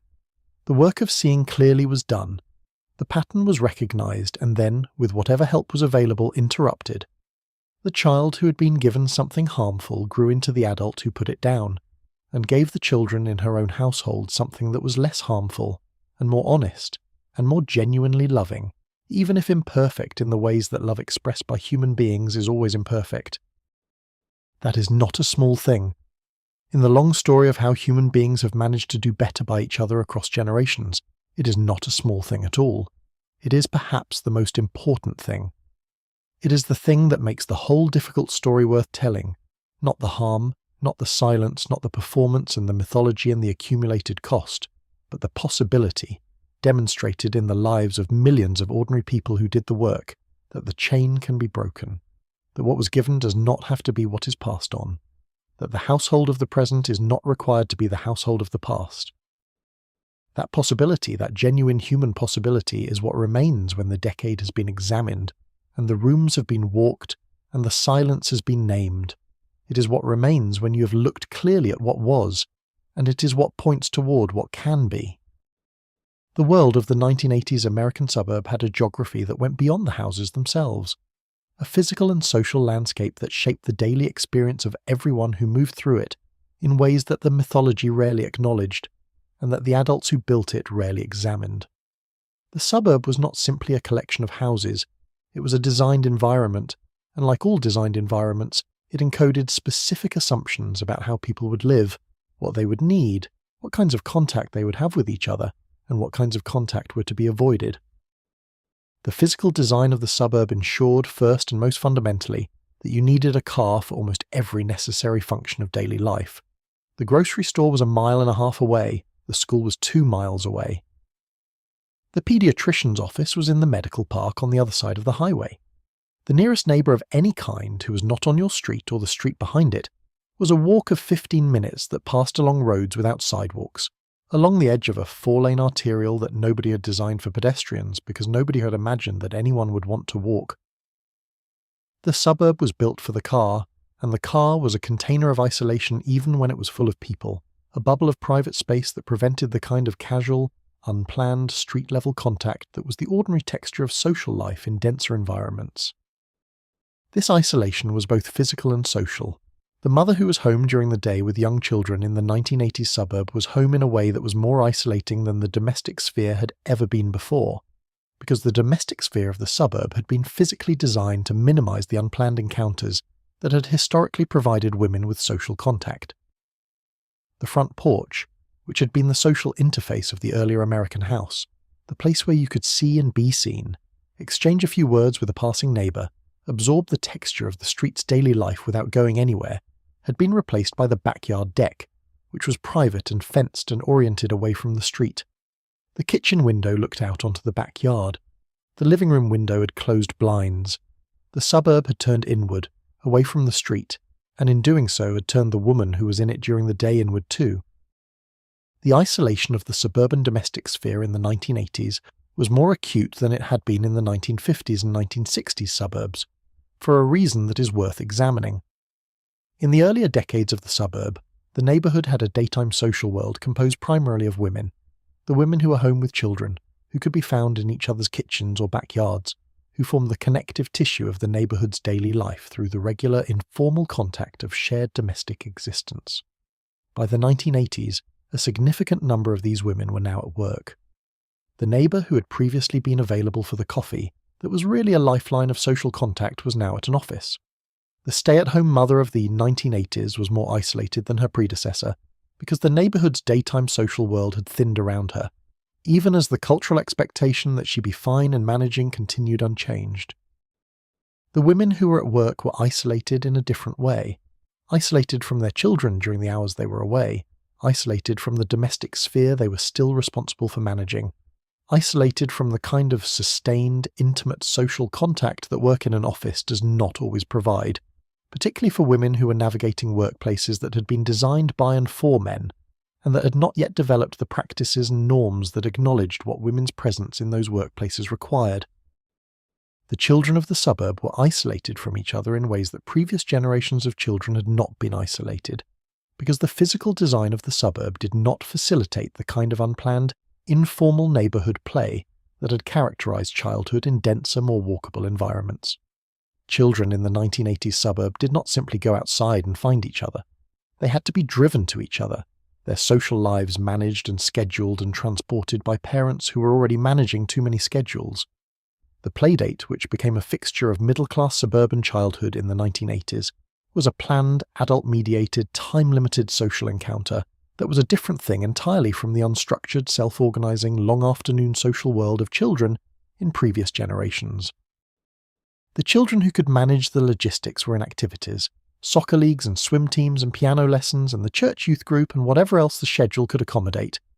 These activities provided social connection and structure, and a framework for achievement that was genuinely valuable. They also, as we have discussed, reduced the time available for the unstructured experience in which certain developmental capacities grow. And they were not equally available to all children. The children whose parents could not manage the logistics, who did not have a parent available for the driving, who could not afford the registration fees and the equipment and the uniforms, were left out of this organised social world without having access to the informal social world that would have existed in a different kind of neighbourhood. The television filled some of what the physical and social design of the suburb had removed. It provided company in the empty house. It provided something to do that did not require managing the logistics of the suburb's distance from everything. It provided a window into a social world that the physical design of the suburb made hard to access directly. What it did not provide was the reciprocity of actual human contact, the negotiation and the conflict and the accommodation and the experience of being received by another person that are the actual developmental content of childhood social experience. The school was, for many of the children of the 1980s suburb, the primary social world, the place where most of the actual human contact of daily life happened. The school was also, by the standards of the decade's education reform, increasingly a performance environment, organised around assessment and achievement and the preparation of students for a competitive future. The social world of the school and the performance environment of the school coexisted, sometimes productively and sometimes in tension, and the children navigating both were navigating something that was more demanding than the mythology acknowledged. The high school of the 1980s has been so thoroughly mythologized by the films of John Hughes and by the decade's broader cultural production around adolescence that it is difficult now to see it clearly. The mythology of the 1980s high school was specific and pervasive. The clear social hierarchy of jocks and nerds and popular girls and outcasts, the particular quality of cruelty that the decade's social organisation produced, and that the films were simultaneously exposing and aestheticizing, the parties that were the primary ritual of adolescent social life and that were organised in most cases around alcohol. The alcohol at the high school party of the 1980s is part of the story of the household, because the alcohol at the party was most often obtained from the household. The parent who was not quite paying attention to the liquor cabinet, the older sibling who could buy beer, the friend whose parents were out of town. The drinking that was happening at these gatherings was happening in the context of a culture that drank, that the parents drank, that alcohol was present in the household as a routine feature of adult life, and was being rehearsed by teenagers as the substance of social belonging. The Just Say No campaign was running in the schools, and the teenagers were drinking at the parties, and these two facts existed in the same decade without the official culture spending very much time examining the relationship between them. The teenage years in the 1980s household were, for children who were managing difficult family dynamics, a specific kind of developmental gauntlet. The adolescent's task in any decade and any household is to begin the process of individuation, to develop a sense of self that is distinct from the family, to begin the separation from the parents that is necessary for the eventual establishment of an independent adult identity. In households where the family system was organised around keeping things as they were, around maintaining the performance, around suppressing the acknowledgement of difficulty, this developmental task was complicated in specific ways. The teenager who was managing a parent's alcoholism, or navigating the tension of a marriage in the process of failing, or carrying the weight of what had been done to her in the private space of the household, was trying to do the developmental work of adolescence while simultaneously managing the family system's demands. The family system, in times of stress, often pulls its members back in, increases the pressure toward loyalty and silence, and the maintenance of the performance. The teenager who was attempting to individuate, who was trying to develop a self that existed outside the household's demands, was sometimes pulled back by the gravity of the system she was trying to leave, required again and again to subordinate her own developmental needs to the needs of the household that could not manage without her management. The ones who got out, who managed to leave for college or for work or for any of the other destinations that put physical distance between the teenager and the household, were not done with the household when they left. They took it with them, in the nervous system and the emotional templates and the map that had been drawn in childhood. They discovered in college dormitories and first apartments and early relationships that the distance from the household had not erased the household's influence, that the patterns they had developed in response to the household followed them, that the work of understanding what had shaped them had not yet begun, and that it needed to begin, and that beginning it would take longer and cost more than they had imagined. The ones who did not get out, who stayed because the household needed them to stay, or because leaving felt impossible, or because the options were not available, were doing a different kind of work in a different kind of context. They were managing the household's ongoing demands while simultaneously trying to build an adult life within or adjacent to those demands. This is harder than leaving and returning later to do the work of understanding. It requires holding the demands of the present household and the weight of the historical household simultaneously, in the same body, in the same daily life, without the distance that makes reflection possible. Some of these people found their way eventually to the understanding that leaving had not provided in the same timeline. Some of them are still in the middle of it. The work does not have a prescribed timeline. It happens when it happens, in whatever context the person's life provides for it, and it is never too late for it to begin. The body kept the record. This is one of the most important things that the research of the decades following the 1980s would document, that the experiences of childhood are not only psychological events but physiological ones, that the nervous system of the child who grows up in a difficult household is shaped by that difficulty in ways that are literally biological, that persist in the body long after the original environment is gone. The research on adverse childhood experiences that we have mentioned found not only psychological effects but physical ones: increased risk of cardiovascular disease, of autoimmune disorders, of certain cancers, of reduced life expectancy. The mechanism proposed is the chronic activation of the stress response system, the flooding of the body with cortisol and adrenaline that is the biological signature of threat, and the effects on the developing organism of living in a state of chronic threat activation during the years when the basic systems of the body and brain are being laid down. This research is not destiny. The body that experienced adversity in childhood is not condemned to the outcomes the research documents. The research itself, in its careful examination of the variables that mediate the relationship between adversity and outcome, finds that the most powerful protective factor is the presence of at least one consistent, caring adult in the child's world. Someone who sees the child clearly, who provides a reliable relationship, who reflects back to the child a version of herself that is recognized and valued. Not a perfect adult. Not an adult who is without problems of her own. An adult who shows up consistently and who makes the child feel seen. This is not a complicated thing. It is one of the most ordinary and powerful things a human being can provide for another. And the research finds consistently that its presence makes a significant difference in the trajectory of the child's development, even in the context of significant adversity. The teachers who noticed, the neighbours who showed up, the coaches who took extra time, the relatives who provided a different atmosphere, the friends' parents who kept the door open. These people were doing something that the research would eventually quantify.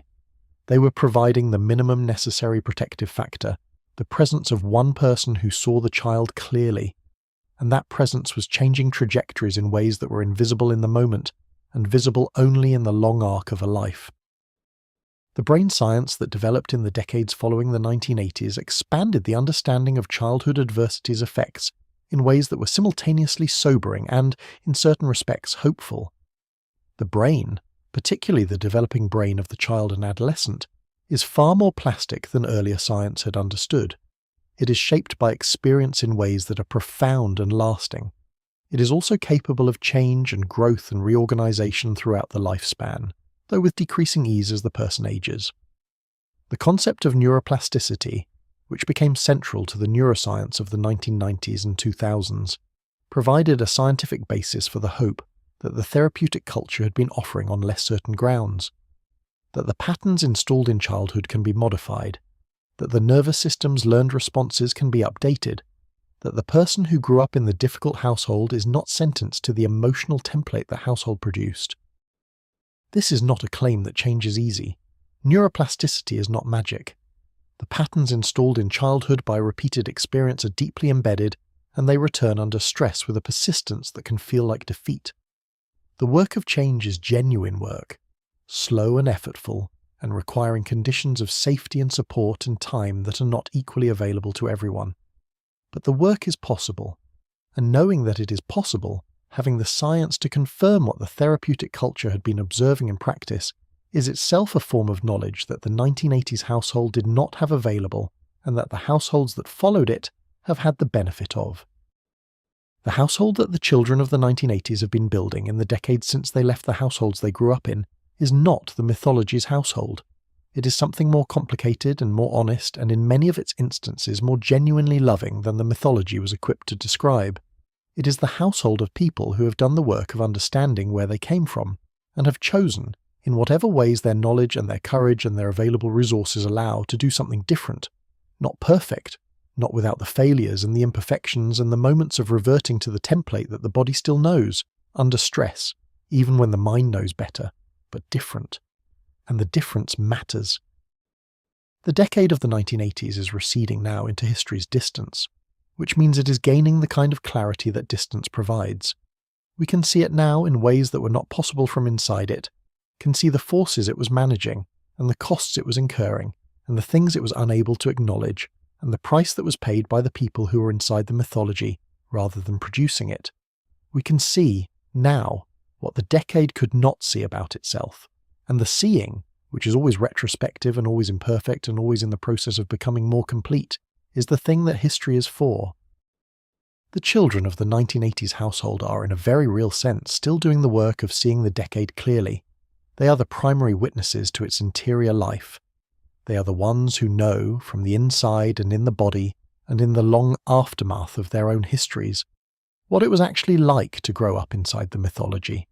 Their testimony, when it is given, in therapy rooms and in support groups and in conversations with their own children, and in the memoirs and the novels and the quiet nights when someone finally says the thing they had not said before, is part of the historical record.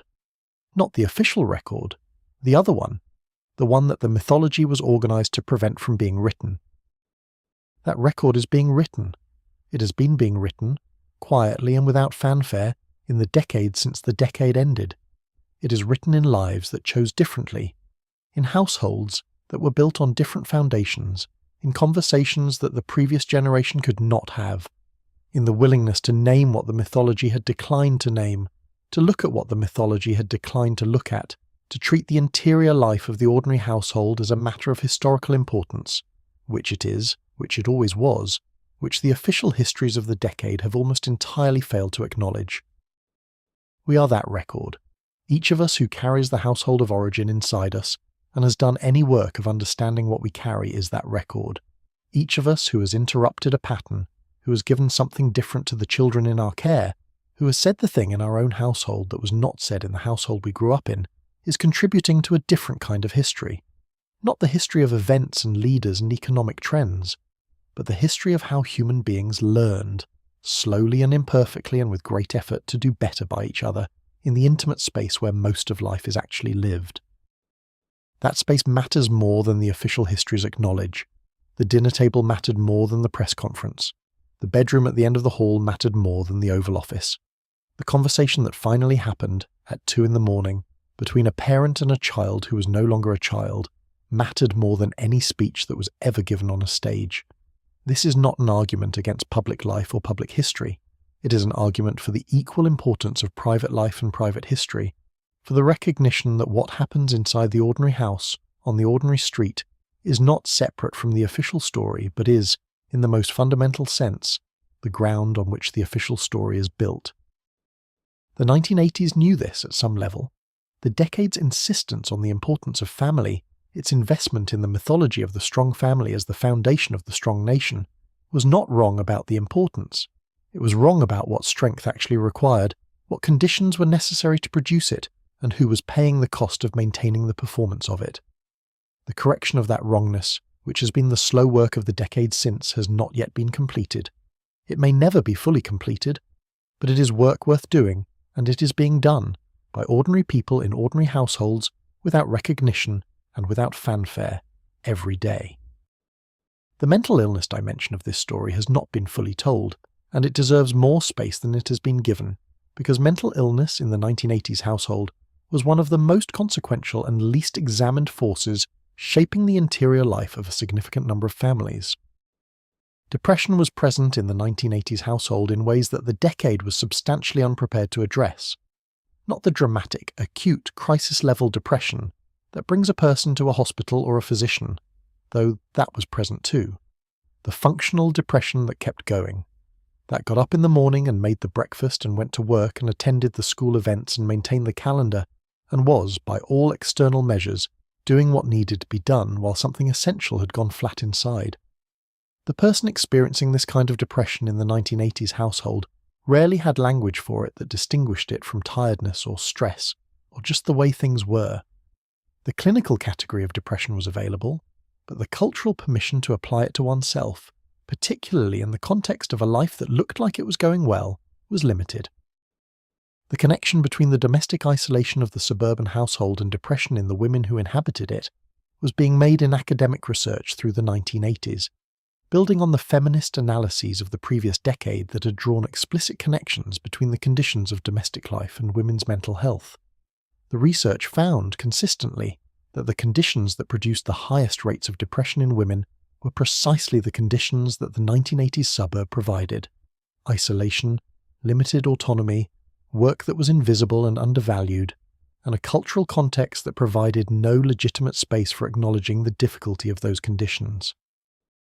The children in households where a parent was experiencing this kind of depression were absorbing something they could not name. They knew the parent was sometimes less available in ways that were hard to specify. They knew that certain questions did not receive the full attention they deserved. They knew that the emotional temperature of the household had a flatness on certain days that required accommodation. They adapted to this knowledge in the way children adapt to everything that is consistently present in their environment without explanation. They built their behavior around it. They calibrated their demands. They became expert at not adding to what was already too much. The anxiety disorders that were being documented and described with increasing precision through this period were also present in the 1980s household in ways that shaped family life significantly. Generalized anxiety, panic disorder, obsessive-compulsive disorder. These were not new conditions, but the clinical frameworks for understanding them were developing rapidly, and the treatments that were available were improving.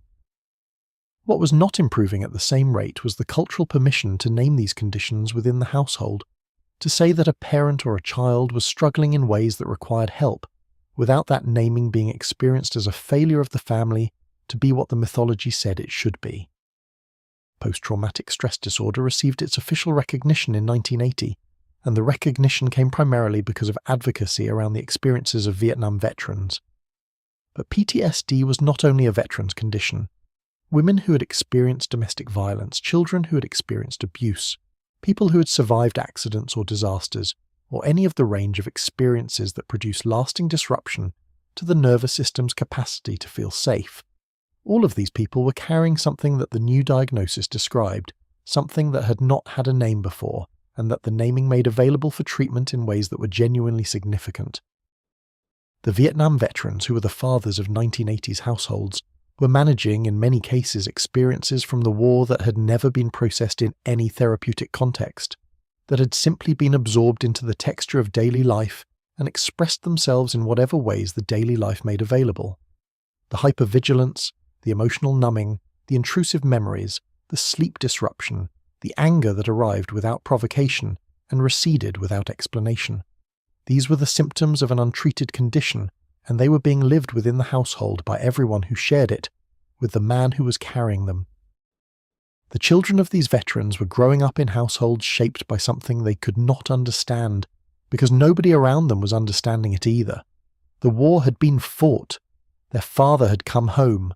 That was supposed to be the end of the story. What was continuing to happen in the living room and at the dinner table, and in the silences of the household, was not part of any story the culture had prepared them to receive.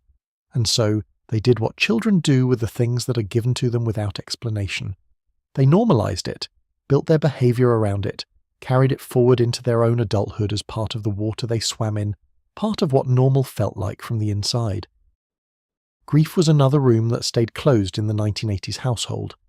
The decade that had declared itself the era of the new beginning, of mourning and restoration, and the putting away of the previous decade's difficulties, was not a decade that had much cultural space for grief. Grief implies loss, and loss implies that something that should have been there was not, and the mythology of the decade was organized around the premise that everything necessary was available to those with the right values and the right effort. But grief was present. The grief of the family that had not been the mythology's family and had lost something in that gap. The grief of the woman who had subordinated her own aspirations to the household's demands and was sitting, in the middle of her life, with a question about what she had sacrificed and what it had been for.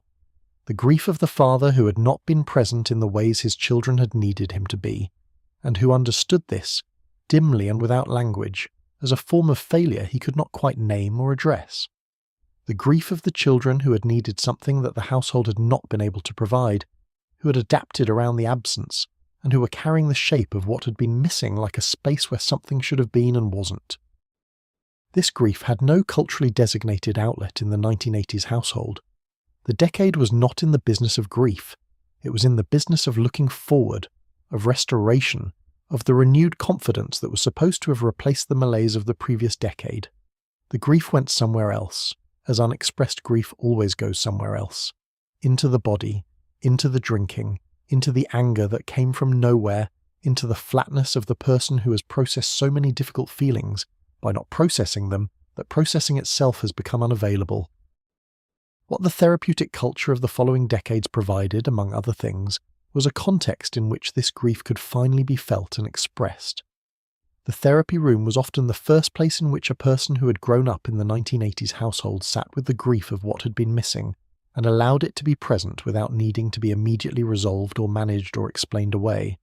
This is not a small thing. It is perhaps one of the most fundamental things that the therapeutic context provides. Not solutions, not the repair of what was broken, but the permission to feel the weight of it, which is the necessary precondition for eventually being able to put some of it down. The physical health consequences of the 1980s household's unprocessed difficulties are part of the story. The body keeps the record, and the record the body kept in these households was being written in the language of stress physiology, of immune dysregulation, of the cardiovascular effects of chronic elevated cortisol, of the sleep disruption that accompanies hypervigilance, of the autoimmune conditions that the research would eventually connect to adverse childhood experiences. These were not metaphors.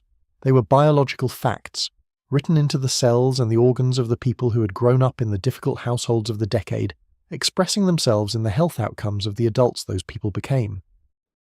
The healthcare system of the 1980s was not equipped to read these facts for what they were.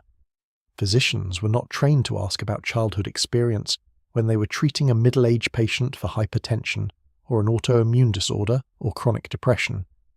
The connections between the two had not yet been established with the kind of evidence that would change clinical practice. The patient with the difficult childhood history sat in the examination room and received treatment for the symptom without anyone connecting the symptom to its origin, because the origin had not yet been recognized as medically relevant in the way it would later be recognized. This is one more dimension of the cost that the silence of the 1980s household was extracting, paid not in the moment, but over the long arc of a life, in the health of the body that had been a child in a household that had asked too much of it and given too little to protect it. The cost is real. It is being paid still, and the naming of it, the acknowledgement of the connection between what happened in the household and what happens in the body, is one of the most important contributions that the research of the past 30 years has made to the possibility of genuine healing. The community's institutions, beyond the church and the school, were also part of the landscape of silence around the 1980s, households' difficulties. The medical system, as we have discussed, was not asking the right questions. The legal system was still in the early stages of developing the frameworks that would eventually make domestic violence and child abuse clearly and consistently criminal in their treatment. The social services system was underfunded and overwhelmed, its workers carrying caseloads that exceeded any reasonable capacity for attentive care, its resources stretched between the acute crises that demanded immediate response and the chronic, lower visibility situations where harm was real but not dramatic enough to trigger the system's response. The mental health system was expensive and stigmatized and organized primarily around the acute end of the spectrum, around the person who was in crisis rather than the person who was managing something that had not yet reached crisis, but that was nonetheless shaping the trajectory of a life and a family. The person who was depressed but functional, who was anxious but coping, who was carrying the effects of childhood experience but not in ways that brought them to anyone's clinical attention, was largely outside the reach of the mental health system as it existed in the 1980s. They were managing, and managing was what the system assumed was adequate. What adequate managing cost over the years was the thing that the system was not measuring: the accumulated fatigue of managing without support, the health effects of unprocessed stress, the relationship damage of operating from a nervous system that had never been given the safety it needed to develop differently, the intergenerational transmission of patterns that continued because no one was addressing their roots. These costs were invisible to the system because the system was not looking for them, was not designed to look for them, was measuring what it measured and therefore finding only what it could find. The reckoning with these costs has been ongoing since the 1980s, in the research and in the policy debates and in the individual lives of people who have done the work of understanding what was done to them and what it cost and what, if anything, can be done about the doing of it going forward. The reckoning is incomplete. It will remain incomplete. The nature of reckoning with the harm that happens in the intimate space of the household is that it is never finished, because the harm is always specific and the healing is always particular, and the distance between the abstraction and the lived experience is a distance that only the person who lived it can fully cross. But the reckoning is happening. It has been happening quietly and persistently, and with a kind of patient courage that the decade that produced the need for it would not have recognized as the important historical work that it is. And every time it happens, in a therapy room or a support group or a conversation between a parent and a grown child, or the writing of a story like this one, the gap between what was and what can be narrows by something. Not enough, never entirely, but something. The long economic story of the 1980s household has dimensions that we have touched on, but that deserve fuller examination, because the economic pressures of the decade were not simply financial inconveniences. They were forces that shaped the emotional interior of the household in ways that persisted long after any particular financial crisis was resolved. The housing market of the 1980s was changing in ways that had specific effects on the anxiety of the middle-class household. In many markets, particularly the metropolitan corridors of the Northeast and the West Coast, home prices were rising faster than the incomes of the families who were buying them. The house that was supposed to represent stability and investment, and the material foundation of the family's security, was becoming something more volatile and more expensive than the mythology had promised. The mortgage, which had been manageable in the post-war decades of low interest rates and stable prices, was by the early 1980s an instrument of real financial stress for many families who were carrying the rates that had climbed dramatically in the late 1970s and early 1980s. The savings and loan crisis, which would reach its acute phase in the late 1980s and produce one of the most expensive financial rescues in American history, was during the decade itself largely invisible to the families who were managing their financial lives within it. What was visible was the lending environment, the loosening of standards, the availability of mortgages for houses that stricter conditions would not have supported, the financial system's encouragement to acquire at the level of aspiration rather than the level of means. The families that took on more house than they could comfortably afford were doing what the system was encouraging them to do, and the system's encouragement was itself a form of cultural messaging.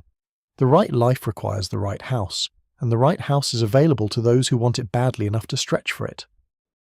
The men carrying the financial weight in these households were often managing something that had no acceptable outlet in the cultural vocabulary available to them.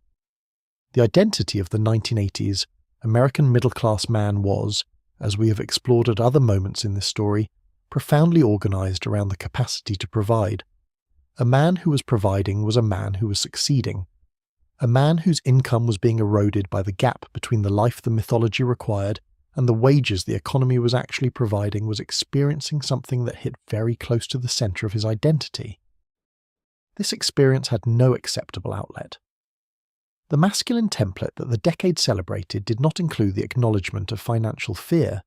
You could not say, at the dinner table or to a colleague or to your wife, that you were frightened, that you lay awake doing the arithmetic and the arithmetic did not work, that you felt like you were failing at the thing you were supposed to be better at than anything else. These things could not be said because saying them required acknowledging vulnerability, and the performance of invulnerability was so deeply embedded in the masculine template that vulnerability felt like nakedness, like the one thing that could not be allowed because everything else depended on the appearance of its absence. So the fear went somewhere else, into the silence of the evening after dinner, into the edge in the voice when something minor went wrong, into the drinking, into the distance that the family experienced as absence and the man experienced as the only available management of feelings that had no other acceptable place to go.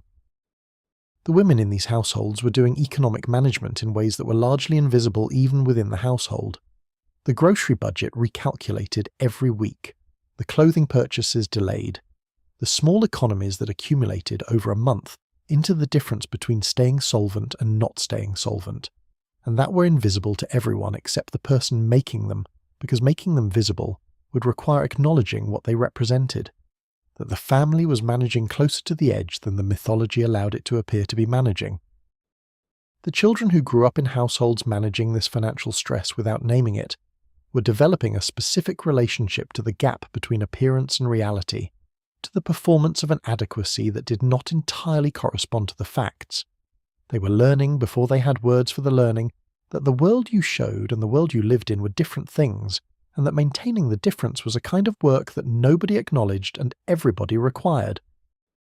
This lesson, learned in the specific context of financial performance in the household of origin, transferred to other domains. The adult who learned as a child to maintain the performance, regardless of the interior reality, applies this skill in relationships, in workplaces, in the self-presentation of daily life. The performance that protected the household's appearance becomes the performance that protects the adult self from the vulnerability of being seen as inadequate, as struggling, as not quite what she's presenting herself to be. The protection works, up to a point. It also, eventually, costs something. The cost is the intimacy that requires being known, which the performance makes unavailable, because being known requires dropping the performance, and dropping the performance requires tolerating the vulnerability that the household had taught was the one thing that could not be afforded. The renegotiation of gender roles that was happening in the 1980s household was not only about labour distribution, though it was centrally about that. It was about identity, about the deep and difficult question of who a person was when the role that had defined them was being challenged or expanded or replaced. The woman who was now working outside the home was not simply a domestic manager who had added a job. She was a person whose identity was in the process of expanding, whose sense of what she was capable of was being revised by the daily experience of doing things that the previous generation of women had been told, implicitly and explicitly, were not for her. This expansion was genuinely valuable, genuinely exciting in many cases, genuinely part of a larger social progress that mattered. It was also, in many cases, happening without the support structures that would have made it sustainable, without the distribution of domestic labour, without the workplace accommodations that would later become more standard, without the cultural acknowledgement that the expansion of women's roles required the corresponding expansion of men's, and that the expansion of men's roles required something from men that the decades' celebrations of traditional masculinity were not providing, the permission to relinquish the template, to find new ways of being in the household, to bring to the domestic sphere the presence and the engagement that the professional sphere had previously claimed. The men who managed this renegotiation with some success were doing something that was genuinely difficult, and genuinely against the grain of everything their own formation had told them about what a man was supposed to be. They were the beginning of something. The fathers who put children to bed and read the stories and talked about the feelings and said, "I love you" without waiting for an occasion. These men were creating in real time a new template that their own children would inherit. Not a perfect template. not without the limitations of any template in the process of being constructed, but different enough from what they had been given to change something in the households they were building. And the changing of something in the household, the interruption of even one pattern, the breaking of even one chain, is the kind of historical event that the official histories do not record and that matters more than most of what they do. We're almost through. The decade is quieting around us. The synthesizer music fading, the shoulder pads deflating, the big hair settling, the houses on the street going dark one by one as the evening deepens. The children who grew up in these houses are grown now, are in their own lives, are doing their own complicated best with what they were given and what they have built from it, and what they have chosen to leave behind. History is not only what happened in the headlines, on the stock market ticker, in the speeches and the campaign commercials and the official narratives of a decade telling its own story. History is what happened in the kitchen at 6 p.m. when someone's patience finally ran out. In the rec room where a child was watching television alone for the 3rd afternoon in a row. In the car on the way to somewhere, with the radio on and nobody talking. In the moment before the footsteps on the stairs when the child in the bedroom was listening and calculating what kind of evening this was going to be. History is what we were to each other. What we could not give and what we gave anyway, imperfectly in the ways we knew how. What we passed on without knowing we were passing it on, and what we interrupted consciously and with great effort because we had done the work of seeing it clearly enough to know it needed to stop. The people who grew up in these houses, who are now in their 40s and 50s, carry the decade inside them in ways they may or may not be able to articulate. The hypervigilance that was useful in a certain household and never quite turned off. The self-sufficiency that protected them and also isolated them. The performance of stability that they are still performing sometimes, in moments when what they actually need is to admit they are not fine. The extraordinary sensitivity to other people's emotional states that reads as empathy because it is, among other things, empathy, and also reads as something installed by necessity in a childhood that required it. They also carry the other things, the resilience that is genuinely theirs, built through the navigation of circumstances that required it, the capacity for understanding that comes from having been required to understand things early, the specific kind of compassion that belongs to people who have known something of difficulty and who recognize it in others without needing it to be explained, the knowledge, hard-won and real, that human beings are capable of surviving a great deal and of building, from what they survive, something worth building. You're drifting now, somewhere between the story and the sleep that is waiting for you. Let the images soften at the edges. Let the decade recede into the past where it belongs, with all its energy and its contradictions and its enormous, somewhat desperate confidence that it was winning, even when the winning was costing something it preferred not to count. Let the houses go dark one by one, street after street, the porch light over each front door doing its quiet work in the dark. Let the voices fade to something like music, low and patient, the sound of a decade going, finally, mercifully quiet. Whatever you carry from your own history tonight, let it rest beside you without demanding anything. You have carried it a long way. You have done the best you could with what you were given, and the best you could is not nothing. The work of understanding continues at whatever pace it needs to continue, and there is no deadline on it. And the understanding that comes slowly is not less valuable than the understanding that arrives quickly.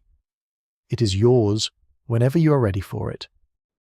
The work of seeing clearly is never finished, but it is always worth doing, and the seeing itself, the willingness to look without turning away, is a form of courage that the households of the 1980s rarely recognized as courage, but that it was and still is.